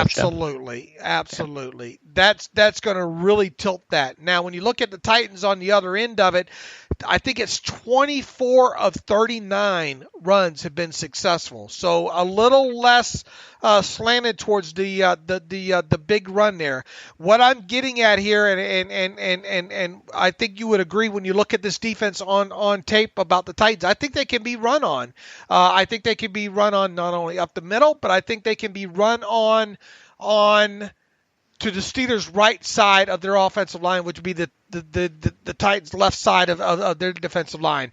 I think that's one way that you can kind of keep this. In fact, right tackle with them, the runs off right tackle against that Titans defense haven't looked impressive on tape either there. So I think that I think that defense can be run on. Yeah, no, I agree. I mean, they have been run on by many teams this year, and the defensive line has not been particularly impressive. They will try to slant and scrape and spike into the A-gap and stuff and do some things to penetrate, but overall, it's a more of an older, traditional two-gapping style. But yeah, I think you can run on them. I mean, there are, as you said, the numbers indicated that they can be run on. And so this defense as a whole has been vulnerable to the pass and the run. So I think, the Steelers match up well against this Tennessee Titans defense. All right. What else defensively sticks out for them? I mean, really, they haven't done a great job of, like I said, once again, of getting after the quarterback. Yeah, 7 sacks in 5 games. Only Jeffrey Simmons has more than 1. Now, I talked to some Titans friends, and they said the pressure's been there, just haven't converted that to sacks. But I think situationally, this team has struggled. We talked about how good their third down offense is, their red zone offense is, their defense is equally bad. They're the worst on third down and the worst defense in the red zone. 57.8% they're allowing opposing offense to convert on third down. 87.5% in the red zone. Those are really terrible numbers. They've really struggled situationally, and so that's where Pittsburgh has to be able to continue that trend, is to win on third down, to win in the red zone, and then just in coverage, conceptually, schematically. And maybe I just was watching the wrong games or whatever the case was. They were facing some mobile quarterbacks that I saw. This team plays a lot of spot drop zone defense, a lot of cover 2, a lot of cover 3, and a lot of it is spot drop. And they'll drop 8 in the coverage fairly routinely as well. Maybe that's one reason why they only have 7 sacks this season. But I think Ben's going to be able to pick apart a spot drop zone defense. That's going to play right into kind of what he's done so far. A lot of dink and dunk stuff. We could see the running back. We could see a lot of screen game, a lot of tight ends to find the soft area of the zones type of things. A lot of kind of out routes. Maybe Ben kind of throwing a whole shot or two here. Yeah, we'll see. I mean, you could do it, scheme it up in a variety of different ways, but I agree. You could see the tight ends. James Conner have a lot of catches this week, but yeah, Tennessee plays this. I don't know the numbers for this empirically, but they appear to play as much zone defense as any team in football right now. It seems like they on tape they just don't want to give up the big play. Yeah, and they do a good job of not doing that. They do keep things in front. They play a lot of too high, so I think the deep ball will be tough to get going this week. And you got to know where number 31 Kevin Byard is, because he's a great safety. Been making plays since his days at Middle Tennessee State against Alabama. He's a really good guy. They got a lot of, like they say in football or in baseball, you got to be good down the middle. You got to have a good catcher. You got to have a good shortstop. You got to have a good center fielder. And Tennessee kind of reminds me of that. They're really good down the middle. Jeffrey Simmons kind of playing one tech, zero tech a lot. Rashawn Evans at linebacker, and Byard in center field and free safety, and they'll drop him down quite a bit the way Pittsburgh does Minka. So they're a very good down the middle team. It's kind of everything else where there are some concerns. But I think overall Pittsburgh does match up pretty well. Yeah, look, I mean they're front seven. I think they can be ran on, Alex. I really do. I think Daquan Jones is even dealing with a little something that he's been dealing with the last several weeks. They haven't been overly impressive up front. So this could be. And look, I mean, Derrick Henry can't hurt you if he's not on the field too. So you think you grind this could be one of them grind them out old style kind of games, if you will there. But I like the Steelers' ability to potentially run the football in this game, and I like the ability to use the shorter passing game, if you will, in this one. And we could see some more RPOs in this because of that. Yeah, I'm with you 100%. I agree on both fronts. The Steelers offense has had the ball for 34-plus minutes in 3 straight games. I'd love to make it 4 straight. And if you do that, then obviously you got a pretty good shot to win this thing. And then, look, you don't want to make it easy on him. I mean, Ben's done a good job of protecting the football. There's no reason for him to kind of change that aspect of it. Look, if you get him in a one deep situation and you get some man coverage on the outside, yeah, I mean that's when Roethlisberger is going to take his shots anyway there. But other than that, I'm not throwing the football down the field and forcing it in those kind of situations there. So. Just don't turn the damn football over and set up that Titans offense on short fields where you're playing right into their hands in that situation there. Make them go to the long fields. If you get in, I know people aren't going to like to hear this, but if the Steelers offense gets in a third and long situation, run the damn draw, throw short of the sticks. A punt's not necessarily, we don't know who's going to punt. Maybe Roethlisberger's going to punt. But punting in this game might not necessarily be a bad thing, right? Yeah, if you can play field position. But Tennessee can put up points. Again, I think obviously they'll have a really tough test against Pittsburgh. But I think if you got to be able to convert on third down, you got to be able to win in the red zone. Those are areas where Tennessee has struggled, and you have to be able to just finish these drives off for Pittsburgh. They've had some issues with drive stalling. The red zone offense has not been as sharp. It's been average. Ditto with a third down offense. So you really want to see those take some really key steps in the right direction this weekend. All right, what are we missing here? I think that's everything. I think we covered the injury report, the offense, defense, special teams. I think they're decent. I don't have a whole lot there for special teams. Khalif Raymond, watch out for him in the return game. He's a pretty electric dude, but I think that covers it pretty well. All right. All right, Dave, let's talk to our friends over at MyBookie before we get to our Week 7 picks and making our official selections on who's going to win this weekend. All right, let's do it. Ever since I started out, people have been asking me for advice on all kinds of things, but in covering sports, it's usually about who's going to win and what team they should bet on. All right, you got the Patriots. You got the Patriots or 49ers this week. Bucks or Raiders. Well, the best piece of advice I can give anyone is where you're betting is just as important as who you're betting on. It's why I always tell people to visit MyBookie. They've got deposit matches, free bets, and huge cash prize contests for you to take advantage of all season long. NFL action? Check. College ball? Check. Plus, they got mobile-friendly website and top-of-the-line customer service, making their platform a one-stop shop for all your betting needs. MyBookie offers action on everything from championship futures to NFL in-game live betting, making sure you're covered every step of the way. Congrats if you're one of the ones to cash in on generous early season odds already on the Lakers to win the NBA championship, for example. Sign up at MyBookie today, and when you do, use our promo code TERRIBLE to claim a deposit match dollar for dollar all the way up to $1,000. Let me say that again. Sign up at MyBookie today, and when you do, if you use our promo code TERRIBLE, you can claim a deposit match dollar for dollar all the way up to $1,000. It's free money. It's a bonus designed to give you a little help and a head start on your winning season. That's promo code TERRIBLE for you to claim your bonus when you make your deposit today. Stacked UFC cards, presidential prop bets, all the major sports, and more await you at MyBookie.ag. Sign up today and begin your winning season exclusively at MyBookie.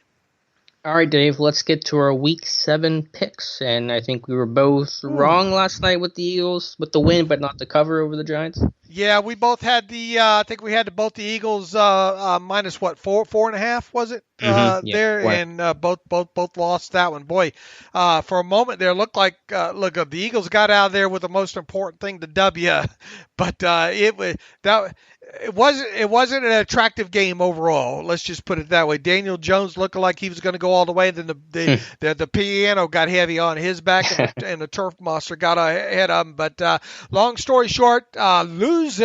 Alex and I are both losers on Thursday night there. Let's get into this week's action. Cleveland Browns at the Cincinnati Bengals.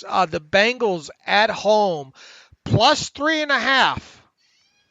Give me the Browns to bounce back, and that pass rush, I think, will do work against the offensive line that still really struggled to protect Joe Burrow this season. Yeah, look, the Bengals have been in some tighter games this year here. I think it ends this week. Myles Garrett's just going to run wild, I think, all over this game. Probably might even see a defensive touchdown or two in this game. So give me the Browns lay the 3.5 on the road. How about the Dallas Cowboys on the road at the Washington football team? This is a pick'em game right now on MyBookie. It's a pick'em game. It's not a watch'em game because I will not be watching these two terrible teams play this weekend. I don't know. I mean, I'm going to go Dallas just because they got some weapons at receiver, but these teams are just bad in the NFC least. This seems like easy money for me right here. Dallas, pick them. Are you kidding me? Get in there and pick that. The Dallas is bad, but they're not as bad as being a pick 'em road game, I don't think. So give me Dallas. Pick 'em. Detroit at the Falcons here. Ooh, yuck. Atlanta at home laying 2.5. What you think about this one? Or do you? Yeah, it's another one I will not be watching. Both defenses have not been great. Atlanta's been atrocious, although they finally got Ryan to Julio last week. I'll lean You're Atlanta here. I'll bring it in Corliss Waitman to punt for me. Give me Atlanta. I don't know what to think about this game. I want to think that this is a game that Matty Ice can take over here overall. I'm gonna go with you on this one. Give me Atlanta Falcons lay to 2.5 at home on this. Panthers at Saints. Saints at home laying 7. That's a pretty big line. It looks like they're going to be without Michael Thomas again. He's dealing with a hamstring, maybe an ankle injury as well. Is Drew Brees starting to look old here or what? I don't know. Yeah, it's gone back and forth. Give me the Saints are favored, you said, by 7? Yeah, Saints by 7. Yeah, give me the Saints to win, but I think the Panthers cover. All right, I'll go the other way. I'll take the Saints lay to 7, win outright. Saints win this one by 12 or more. Buffalo on the road against the New York Jets. Buffalo's going to win this. We all know this. Mm-hmm. Will they win by 12.5 though? Yeah, Yeah, it's just a question of not if, but how much. I think they do. I think they win by 2 scores. Yeah, Jets have baited me in a couple of times already. I'm not going to fall for it this time. Give me the Bills to lay the 12.5 on the road. Green Bay Packers on the road laying 4 against the Texans. I'm going to go Green Bay. I think what Devontae Adams is coming back or was back last week, and Rodgers playing good football, Aaron Jones and company. I'm going to go with Green Bay. I will go with Green Bay as well, to lay the 4 on the road against the Texans. San Francisco on the road against the Patriots here. Can the Patriots lose? Didn't the Patriots lose the home last week? Yeah, they're 2-3, aren't they? Ooh.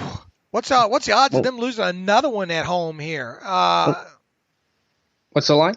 -2. Yeah, give me the Patriots.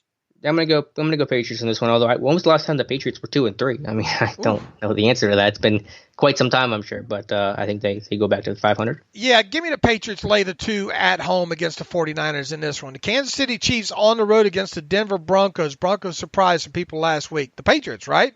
Is who they surprised there. Chiefs on the road laying 10. Yeah, I'm going to go Kansas City in this one. Just not enough firepower in that Broncos offense to compete with Mahomes and company. Yeah, this smells like a blowout here. Give me the Chiefs lay the 10. We're going to see Le'Veon Bell this weekend too, right? Yeah, that's right. Le'Veon Bell's first game. Jacksonville Jaguars on the road against the Chargers. The Chargers at home laying 7.5. Is that rookie quarterback for real? I think he is. Herbert's been incredibly impressive with some injuries. So the O-line's always been beat up. They've lost Austin Eckler. I'll say Jacksonville covers. I don't feel great about this one, but I think the Chargers do hang on to win. Yeah, that half a point's coming in huge here. I have a feeling, but you know what? I'll take the Chargers to cover that 7.5 there. Seattle Seahawks on the road at the Arizona Cardinals. This should be a good game, man. Seahawks on the road, favored 3.5. The road favorites. I'm going to go Seattle just because there's been just some concerns with the Cardinals offense. You know, Kyler Murray hasn't played as great lately as he was to start the year. I know they kind of whooped on a bad Cowboys team last week. But that's just who Dallas is right now. But I know Seattle's been a mess defensively as well. But I just like Seattle's offense a little bit more consistently than I do Arizona's right now. Yeah, I think they're going to make Murray work a little bit more with his arm in this game, right? I mean, how many passes did he complete against 9-24. He was something like last week. This has a smoke and mirrors feel to it right now when it comes to the Cardinals. Look, they've done the most important thing. They've won some games here. I'm not convinced they do it this week. I'm not convinced they even make this close. So give me the Seattle Seahawks in a bit of a blowout, if you will, and lay the 3.5 points here. Chicago Bears at the LA Rams. Rams at home laying 6. The Bears defense, I think, has been pretty impressive this season, so I think they'll keep the score down in this one. The Rams still trying to find their consistent footing. I'm going to go Chicago in this one. I'm going to say the upset. I'm going to go with the Bears. And we don't have the it would help if I picked it too. I will take the Rams. Give me the Rams to cover this on the road at home. I mean, on the road against the traveling Bears here. I think being at home is going to be the key to this one. So give me the Rams to cover that 6 points here. We don't have the Buccaneers Raiders game, which got moved, right?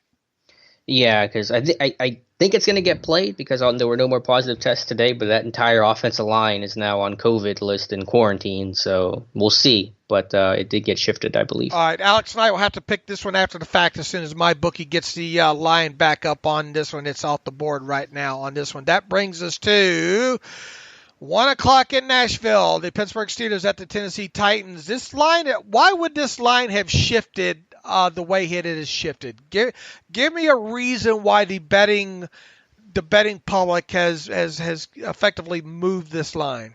How was the line moved? Because I have not followed. I think it was, what was it? The Steelers opened the week by 2, I think it was. Okay, and where's it at now? It says it's Tennessee laying 1 at home. So what would have caused the betting public to have some confidence in the Titans here?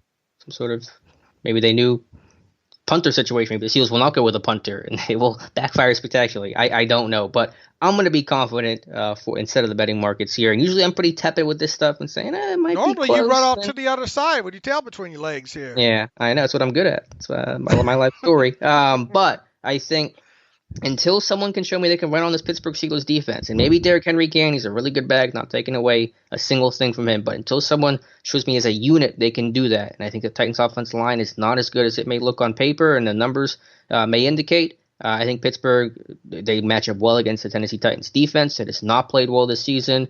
And so just overall, the Pittsburgh Steelers are a better balanced team with a much better defense than what Tennessee has. So I got Pittsburgh winning fairly considerably in this one, 31-17. Wow, no way. I know. Usually Really? I'm all about 28-24, real close game kind of guy. And it'll come back to bite me because now Tennessee's going to win. And I'm going to sound getting overconfident here. But I got Don't try to reverse psychology. I'm hedging my bets already, as you can tell. But I got Pittsburgh 31-17. I like this to be a closer game, to be honest with you. I think I smell a rat here somewhere in here. I don't know what it is. I think my biggest fear here is turnovers for the Steelers.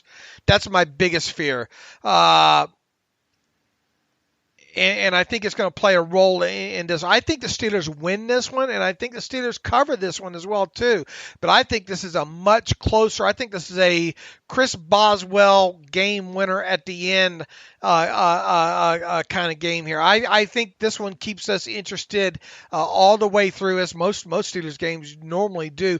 I have the Steelers winning this one 22-20, Alex. So just barely. 22. It's a lot of field goals for Boswell. Yeah, this is going to be one of these funny score potential scoregami. I was going to say, is that scoregami? I don't know. Is it?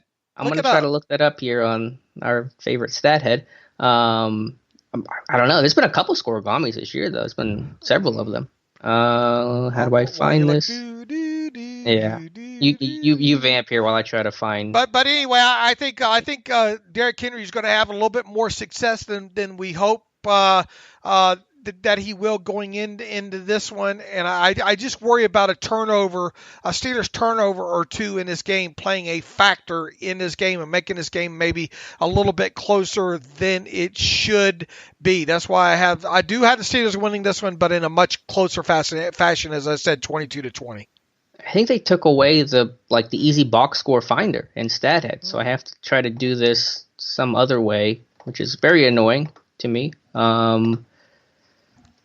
Let's see, 22-20. Oh, give me. I'm gonna need an extra couple moments here. I'll start. But get to some reader emails, yeah, or vamp, or however you want to do it. All right, let's get to some reader emails here, and let's start with Matt Perry writes in, Ben's game this year. First time writer here from over the pond in Surrey, England. Love the show and always gets me through the week and prepared for a game each week. Thanks to you guys. Best content in sports, period. Boy, Matt, that means a lot to us. Over the last few years, you hear sports show hosts and analysts talk about Ben not being a cerebral quarterback. They don't classify him in the same bracket as Brady, Manning, Rodgers, Wilson, and other favorites of those show hosts. Is this year showing that in fact he is savvy at the line of scrimmage pre-snap and identifying coverages and putting his guys in the right places to make plays and win their individual battles? Matt, look, I think we pointed out a few instances here where we've said, boy, really impressed with what Ben's done pre-snap here. And yeah, I think he has been a more cerebral quarterback than what we've seen in past, or at least have thought that he's been in the past there. Matt goes on to write, I also believe that not having divas on the team demanding touches every snap, blah, blah, blah, influencing distribution, make the play right into play for the team. If you look at quarterbacks I mentioned above, tell me the time they have had or would have had with a receiver like AB, blah, blah, blah, throwing fits on the sideline. Just look at Odell Beckham Jr. The other day. Interested to get your thoughts on this. Look, Ben looks like he's not pressed to put the ball in any one position or to any one player. So I think that means a lot here. So yeah, Matt, I think I think he is a more cerebral quarterback, at least what we can see visibly this year, and he's not forcing the football and not having a guy in there demanding the football, I think means a lot. Yeah, I mean, it's hard to exactly quantify that and say, is it better to not have those divas, but there's certainly a benefit to not having that worry and the offensive coordinator having to scheme for this guy early because he's going to get mad if he doesn't touch the football, and you're just never worried about, I got to force it to this guy to appease him. So there's certainly a benefit to that. And yeah, Ben's a very smart quarterback, and I think he's showing that on display this year. And I think, as Tomlin mentioned last week, the sideline perspective he gained last year for really the first time in his career is probably benefiting him even more as he applies that to, between the lines work this season. All right, so you got a scoregami for me or not? I do. Yeah, there's been 17 games of 22-20 in NFL history, including the Steelers in 2013 when they lost to the Ravens 22-20. So this would not be scoregami, but it has not happened since 2015. All right, this one from Thomas Nelson, Steelers opening drive. That's a good question too about the opening drive. Hey, David Alex, first, let me say I've been listening to the Terrible Podcast since 2012, and it only gets better year after year. Boy, thanks for that, Thomas. The in-depth and objective analysis Yins bring to the show and Steelers Depot is an absolute godsend. That's the goal. That's what we try to do. That's why the whole site was created there, Thomas. So we appreciate you noticing there. Can't thank you enough, he says. My question or observation, I guess, is regarding our lack of opening drive TDs. Now, I obviously don't know how the process works exactly, so forgive me if I'm talking out of my you-know-what, but if the first dozen of plays or so in the game are mostly scripted, could that be direct reflection on Randy Fichtner, if he is in fact putting together those packages for each opening drive? Just a random thought I had. Thanks again. Love you guys. Keep up the great work. Thoughts on opening drives in the script, Alex? Yeah, I mean, there's a script. I don't know exactly how Pittsburgh does it. It can vary a little bit team to team, and obviously situations can change that. But regardless of how they manufacture it and what their plan is, obviously it's not been good enough, and you want to see that streak end. And it's been, what are we up to, 25 games? What is the number? A little bit more in terms of 26 or is it 26? It's up there. Yeah. Well, the Patriots game in week 15 of 2018, right? The last two of 2018, 16, and last year, so that's 18, and then so we're 23 because 5 this year, 16 in last year, and 2 in 2018. I was told there would be no math in this. Yeah, it's not my strength either. Yeah, it's been too long. I haven't pulled out the old take my shoes off. It's been a lot. It's been too many. Yeah, that should be on the bingo card for Steelers Depot. You'll take your shoes off. Yeah. But it's been too long for sure, and so I can't tell you exactly what they're doing, what the issues are. It's been player issues, coaching issues, but it just got to get better. And it's not the end of the world. Last week they didn't score in the first drive against Cleveland, still hang 38 on them, 31 by the offense, but you just want to have that drop be broken, get off to a fast start. Look, we're obviously not in the room there, okay? So we would be speaking out of turn to tell you exactly how they go about doing this on a week-to-week basis. But I will say this, and from what we know from hearing in the past and how other teams around the league do it, it's a collaboration of some sorts between quarterback and offensive coordinator, and probably in the Steelers' case, a guy like Matt Canada as well too. There, I don't think they're forcing things down Ben Roethlisberger's throat in the opening game script. I think that there's certain things in the script, though. Look, you want to try to get the running game going. You probably want to get James Conner a couple carries early in this game as well too. That's obviously going to be part of this. You want to see also how the opposition lines up and play certain formations, at least early in the game. I would think that would be the goal in this as well, right, Alex? I mean, you want a lot of what you want to do is it's kind of a search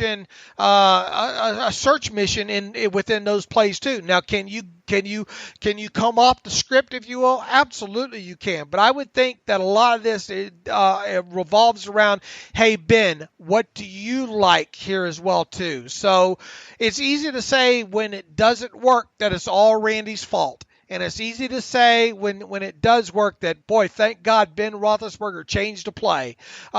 It's always going to be slanted against the offensive coordinator because fans like to think that they look smarter by blaming the offensive coordinator. Plain and simple. Yeah, I think that's a fantastic answer, much better than my answer, Dave. So I agree with everything you said there. Have a good reason if you're going to blame the offensive coordinator. All right. You want to lose my respect quick? Just blame the offensive coordinator for a play call. Tell me why. Tell me why after a game you're blaming an offensive coordinator. And don't break out it's predictable, because if I sat 9 out of 10 out of you down with a pre-snap formation, you would not be able to tell me what the play is. Plain and simple. That is cop-out fan garbage. If you listen to this podcast, and you've listened to, and I haven't run you off by now, it's because you're more educated than the average fan there. So don't fall in the trap of blaming the offensive coordinator because he's just so predictable there.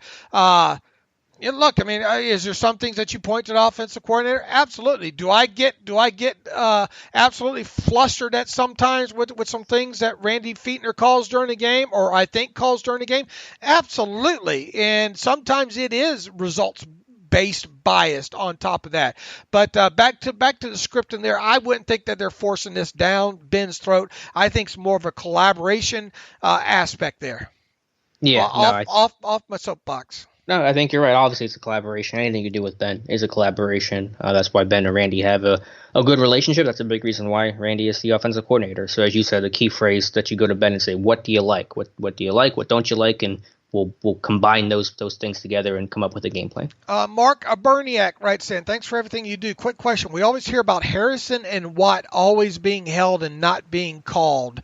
Which Steelers have you noticed in your analysis that have gotten away with the most holds, both past and present? Well, I don't really sit there. I got to admit, I'll obviously notice it a lot more when watching the Steelers defense all 22, more so than I am watching the Steelers offensive tape and thinking, oh boy, he got away with something there. Yeah, so he's saying getting away is in Steelers offensive lineman holding and getting away with holding? Yeah, I think he's wanting to know who's the master at holding and getting away with it on the Steelers offensive line. Probably Pouncey more than any of them. Probably, being in the middle, harder to see. I don't know. I don't really pay attention to that stuff a whole lot, to be honest with you. But the O-line as a whole has not been called for holding that often this year, so they're all probably getting away with it from time to time. You're putting the kabuki on us there. Mm-hmm. That's what I'm good at. All right. And I will not win tonight's lottery. Yeah. I'm going to reverse jinx myself. Thomas Nelson writes in, hey, Dave and Alex, first let me see. I've been listening to the podcast. Oh, no, I already hit on that one. Wait a minute. Forgive me. Oh, no, we already hit the scripted one there. Somehow I circled back to that one there. Let me go down a little bit deeper here. Brian McDonald writes in, just wanted to let you know that you guys are ridiculously awesome. Boy, I've been called a lot, but not ridiculously awesome. I thoroughly impressed my family with my newfound football knowledge. I always give you two credit. I drive a lot for my job almost every Monday after a game about 2 p.m. I like, where is the podcast at? There it is. Sigh of relief. Most podcast hosts are fungible, not you two. Great. 2 points for working in the word fungible into a email there, Brian. Someday when we meet, I'll tell you about winning tickets to the Super Bowl 30 and the subsequent adventure. That should be a good story there. Thanks for that email there. Thank you, Brian. Let's see here. I'm going to find more, I promise you. Podcast from Derek Dimmy. I have a couple of questions for you. Dave, you really like the net passing yard stat. Can you explain it again, and why do you think it is of such importance? A, the history of the stat. B, especially when it comes to playoff teams and Super Bowl winning teams, the historical aspect I love. Number 2, it is a passing related stat. Today's NFL is really passing game related. This stat takes in the elements of attempts. It takes in touchdowns. It takes into account interceptions. It takes into account yardage, sacks.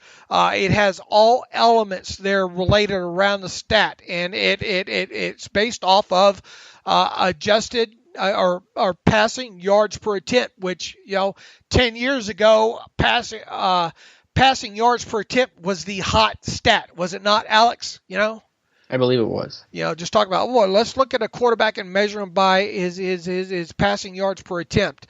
It's just I think when you look at the stat overall, more so on a defensive side of football, I would say, than the offensive side, although the offensive side is important. And then when you look at the differential of the two, because the passing game is so prevalent on a week-to-week basis, I just think it's all encompassed. Go to Pro Football Reference or just Google ANY/A. All right, adjusted net yards per passing attempt, Pro Football Reference, and just read up on the formula and then read up anything else. A lot of the links are probably going to go back to Steelers Depot because I've written about it so much. But just from a historical perspective and what the stat encompasses, I think it's fantastic. And I still don't think I've sold Alex enough on it yet, but I think you can learn a lot by following that stat from week 7 of the season on. And where are the Steelers at right now in that stat? Yes. Obviously, look, the differential's 2.7. The offense, what did I say? The offense is over 7. Mm-hmm. The defense is under 5. Two things that really tell you that this is a good team. Yeah, those numbers bode well for Pittsburgh. Let's see. Question number 2. What are the chances we see more of Sean Davis on defense, and how much more of it at all? I would imagine they will using Edmonds in the linebacker role, some on clear passing downs now that Devin Bush is out. They have at least talked about this in the past. Would this be a path for Davis to find the field as a third safety over Hilton or Sutton? Thanks for a huge Steeler Depot and Terrible podcast fanatic. Derek Dime in the Friendly City, Wheeling, West Virginia. You handle all that question. Alex? Yeah, it's possible. Again, there's some unknown in terms of you're dealing with two components. The Mike Hilton injury, if we assume he's out, we don't know that, but that's kind of where things are trending. And then Devin Bush's loss. And to replace Mike Hilton last week, they had Justin Lane as the 6th DB on the field. He was playing right cornerback again. Nilsson kicked to the slot, and Sutton was playing kind of his dime spot. But if they don't want to have Spillane or Vince Williams on the field and they want to go with some extra exotic package, it could be lending itself to Sean Davis being on the field. He'd be a logical option in those situations. So it's possible. If they play things the way they played things last week, it won't happen. But with a week to prepare and adjust and all that, they may change. So maybe. We're just not quite sure right now. At least I'm not quite sure. One of the things that we talked about throughout this week is look, we wouldn't bet the house on what's going to happen, in some of these sub-package situations here. So it's something we're definitely going to be talking a lot about on Monday, right, Alex? What personnel was utilized when, especially when Robert Spillane was not on the field. Yeah, I mean, that'll be one of the things we're talking about in-game and certainly post-game as well. I think they are equipped, especially against the Titans, to handle not having Devin Bush this week. Agreed or disagree? In the sense of they're playing a more throwback team, power run team. I mean, that certainly lends itself better than a Kansas City type, offense that you'd be facing. But I don't know, man. Bush is a really good player, and it's just a big loss. But they're better equipped to deal with it versus Tennessee than some other offenses. Baltimore, for example, is probably going to be a tougher challenge than Tennessee. All right, we get a lot of praise on this podcast, but we also get a lot of criticism here as well, too. So here's one from John Tisnick. John writes in, and John spent some time writing this, so let's give him the floor here. Pretty good show, but for the love of God, Dave, you seem like a very nice guy, but as you've noticed, there's not many in broadcasting with a stuttering problem. I realize it's just a podcast, but God bless you if you're trying to overcome a debilitation. But if not the case, please work on your style. I can't be the only one that the stuttering drives crazy.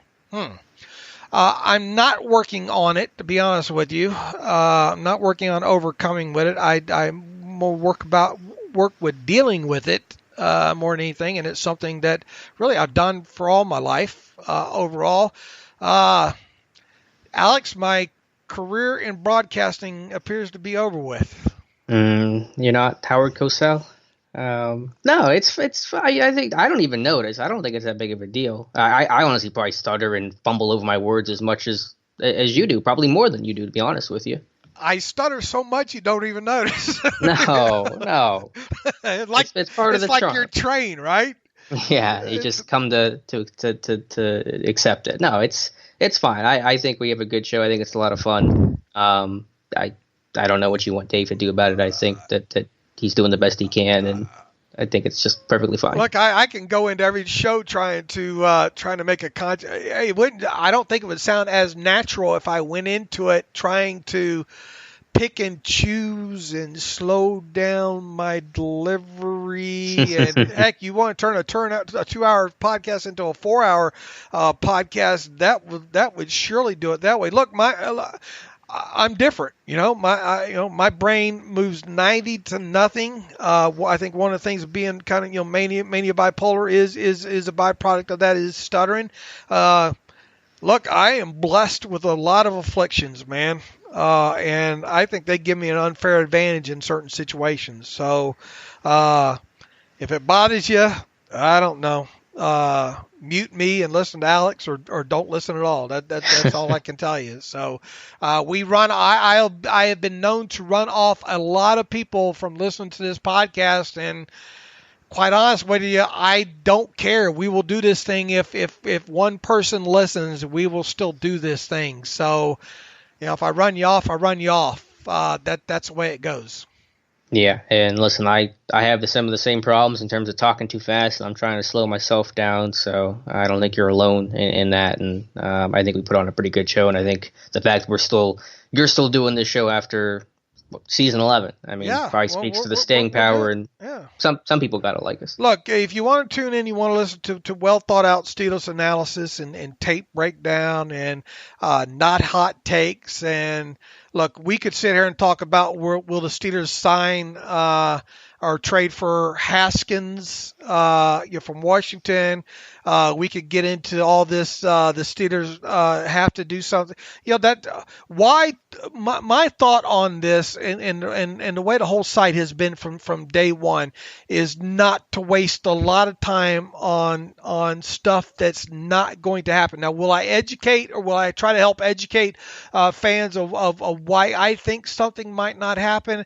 Absolutely, but we choose to stay within the minutia of things that will likely happen and try to read the tea leaves. We do a lot of reading this organization from a statistical standpoint. Look, Alex and I can get in here all day and think, well, why don't the Steelers do this offensively and add this aspect or do this defensively or put this guy on the field, things that maybe we might do if we were in charge. But what good does it do to talk and discuss things that aren't going to happen anyway? Are we just going to get on the other side coming out of a show and say, or coming out of a game and say, well, we thought this might happen, but it didn't happen? Mm-hmm. To me, I don't think we add any element. I think the best job a person can do when covering a team like we cover them is talk about what has happened and what's likely to happen, and then what good or bad happened with what happened, right? Yeah, there's a lot more value in examining the reality of the situation as opposed to what our ideals of the situation would be. So I think that's our focus. And let me just give you credit, Dave. I think you have a better voice for this than I do. I got a terrible voice for this podcast. I'm terrible. No. I sound like the love child between Kermit the Frog and Ben Shapiro. Like, I am the most nasally person in the world. Like, honestly, you have a much better voice for this than I do. I think. No, I have nails. We've gotten plenty of emails over the years of Dave's voice is like nails on a chalkboard. So it's a lot. Look, the one thing David, God bless his heart, David Todd had a radio voice. I'll tell you that. That's true. Look, we're never going to be as polished as probably as we'd like to be, but we hope the content. I think the content more than makes up for it. And another aspect, while we're on the subject of it here, is I've always and Alex has been on the site long enough as well too. This site and podcast kind of has a combined voice, if you will. You ought to be able to kind of hear that voice in everything written by any one of our writers, if you will, some more than others. And it doesn't take Alex and I long to weed out the ones that don't kind of carry the sight voice, and it's kind of hard to describe that sight voice, if you will, but it has one, and it took me years to find out that it does have one, and we're not afraid to run off people that don't have that don't catch the sight voice. But I think right now, and Lord, I would have never thought we would have got to the amount of man. It takes me a full tweet to get everybody out named that are part of that have an impact on this site on a either a day to day, month to month, or year to year type basis. Some people you hear more about than others there. But look, I think the staff that we have right now, especially some of the newer guys that we've added, it's unparalleled right now, if you ask me. Yeah, I'm really excited about the group we've had. I think we've continued to expand, to find new voices, to find fresh perspectives for the team, and just to be able to offer you guys more content. So I think really excited in the midst of a terrible 2020 overall. I'm excited about where the site is at and where it's going. And I'll be honest with you, I don't think Alex and I apologize for one bit of what this show is or what the site is right now. Right? Absolutely, 100%. Do not apologize. So I mean, if you listen and you don't like it by now, or if you read it and you don't like it by now, you're probably not. So get the hell out of here. On that note. So with that, you can follow me on. Oh, one other quick thing here. The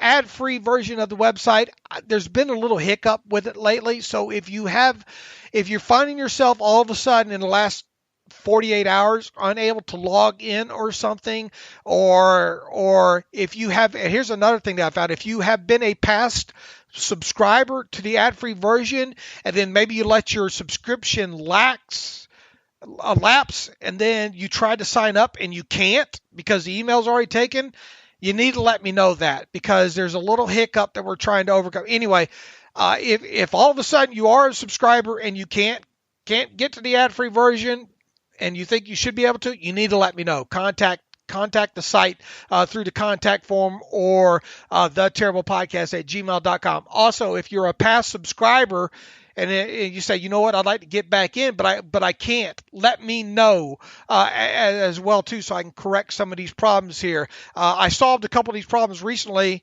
and I didn't know about them, so I don't know about problems the site has unless you people let me know out there, and I apologize for those that you have had problems, especially in the last 48 hours. So if you fit that in, let me know pronto so I can fix it for you. So with that, in the meantime, you can follow me on Twitter at Steelers Depot. You can follow Alex on Twitter at Alex_Kozora. Follow the show at Terrible Podcast.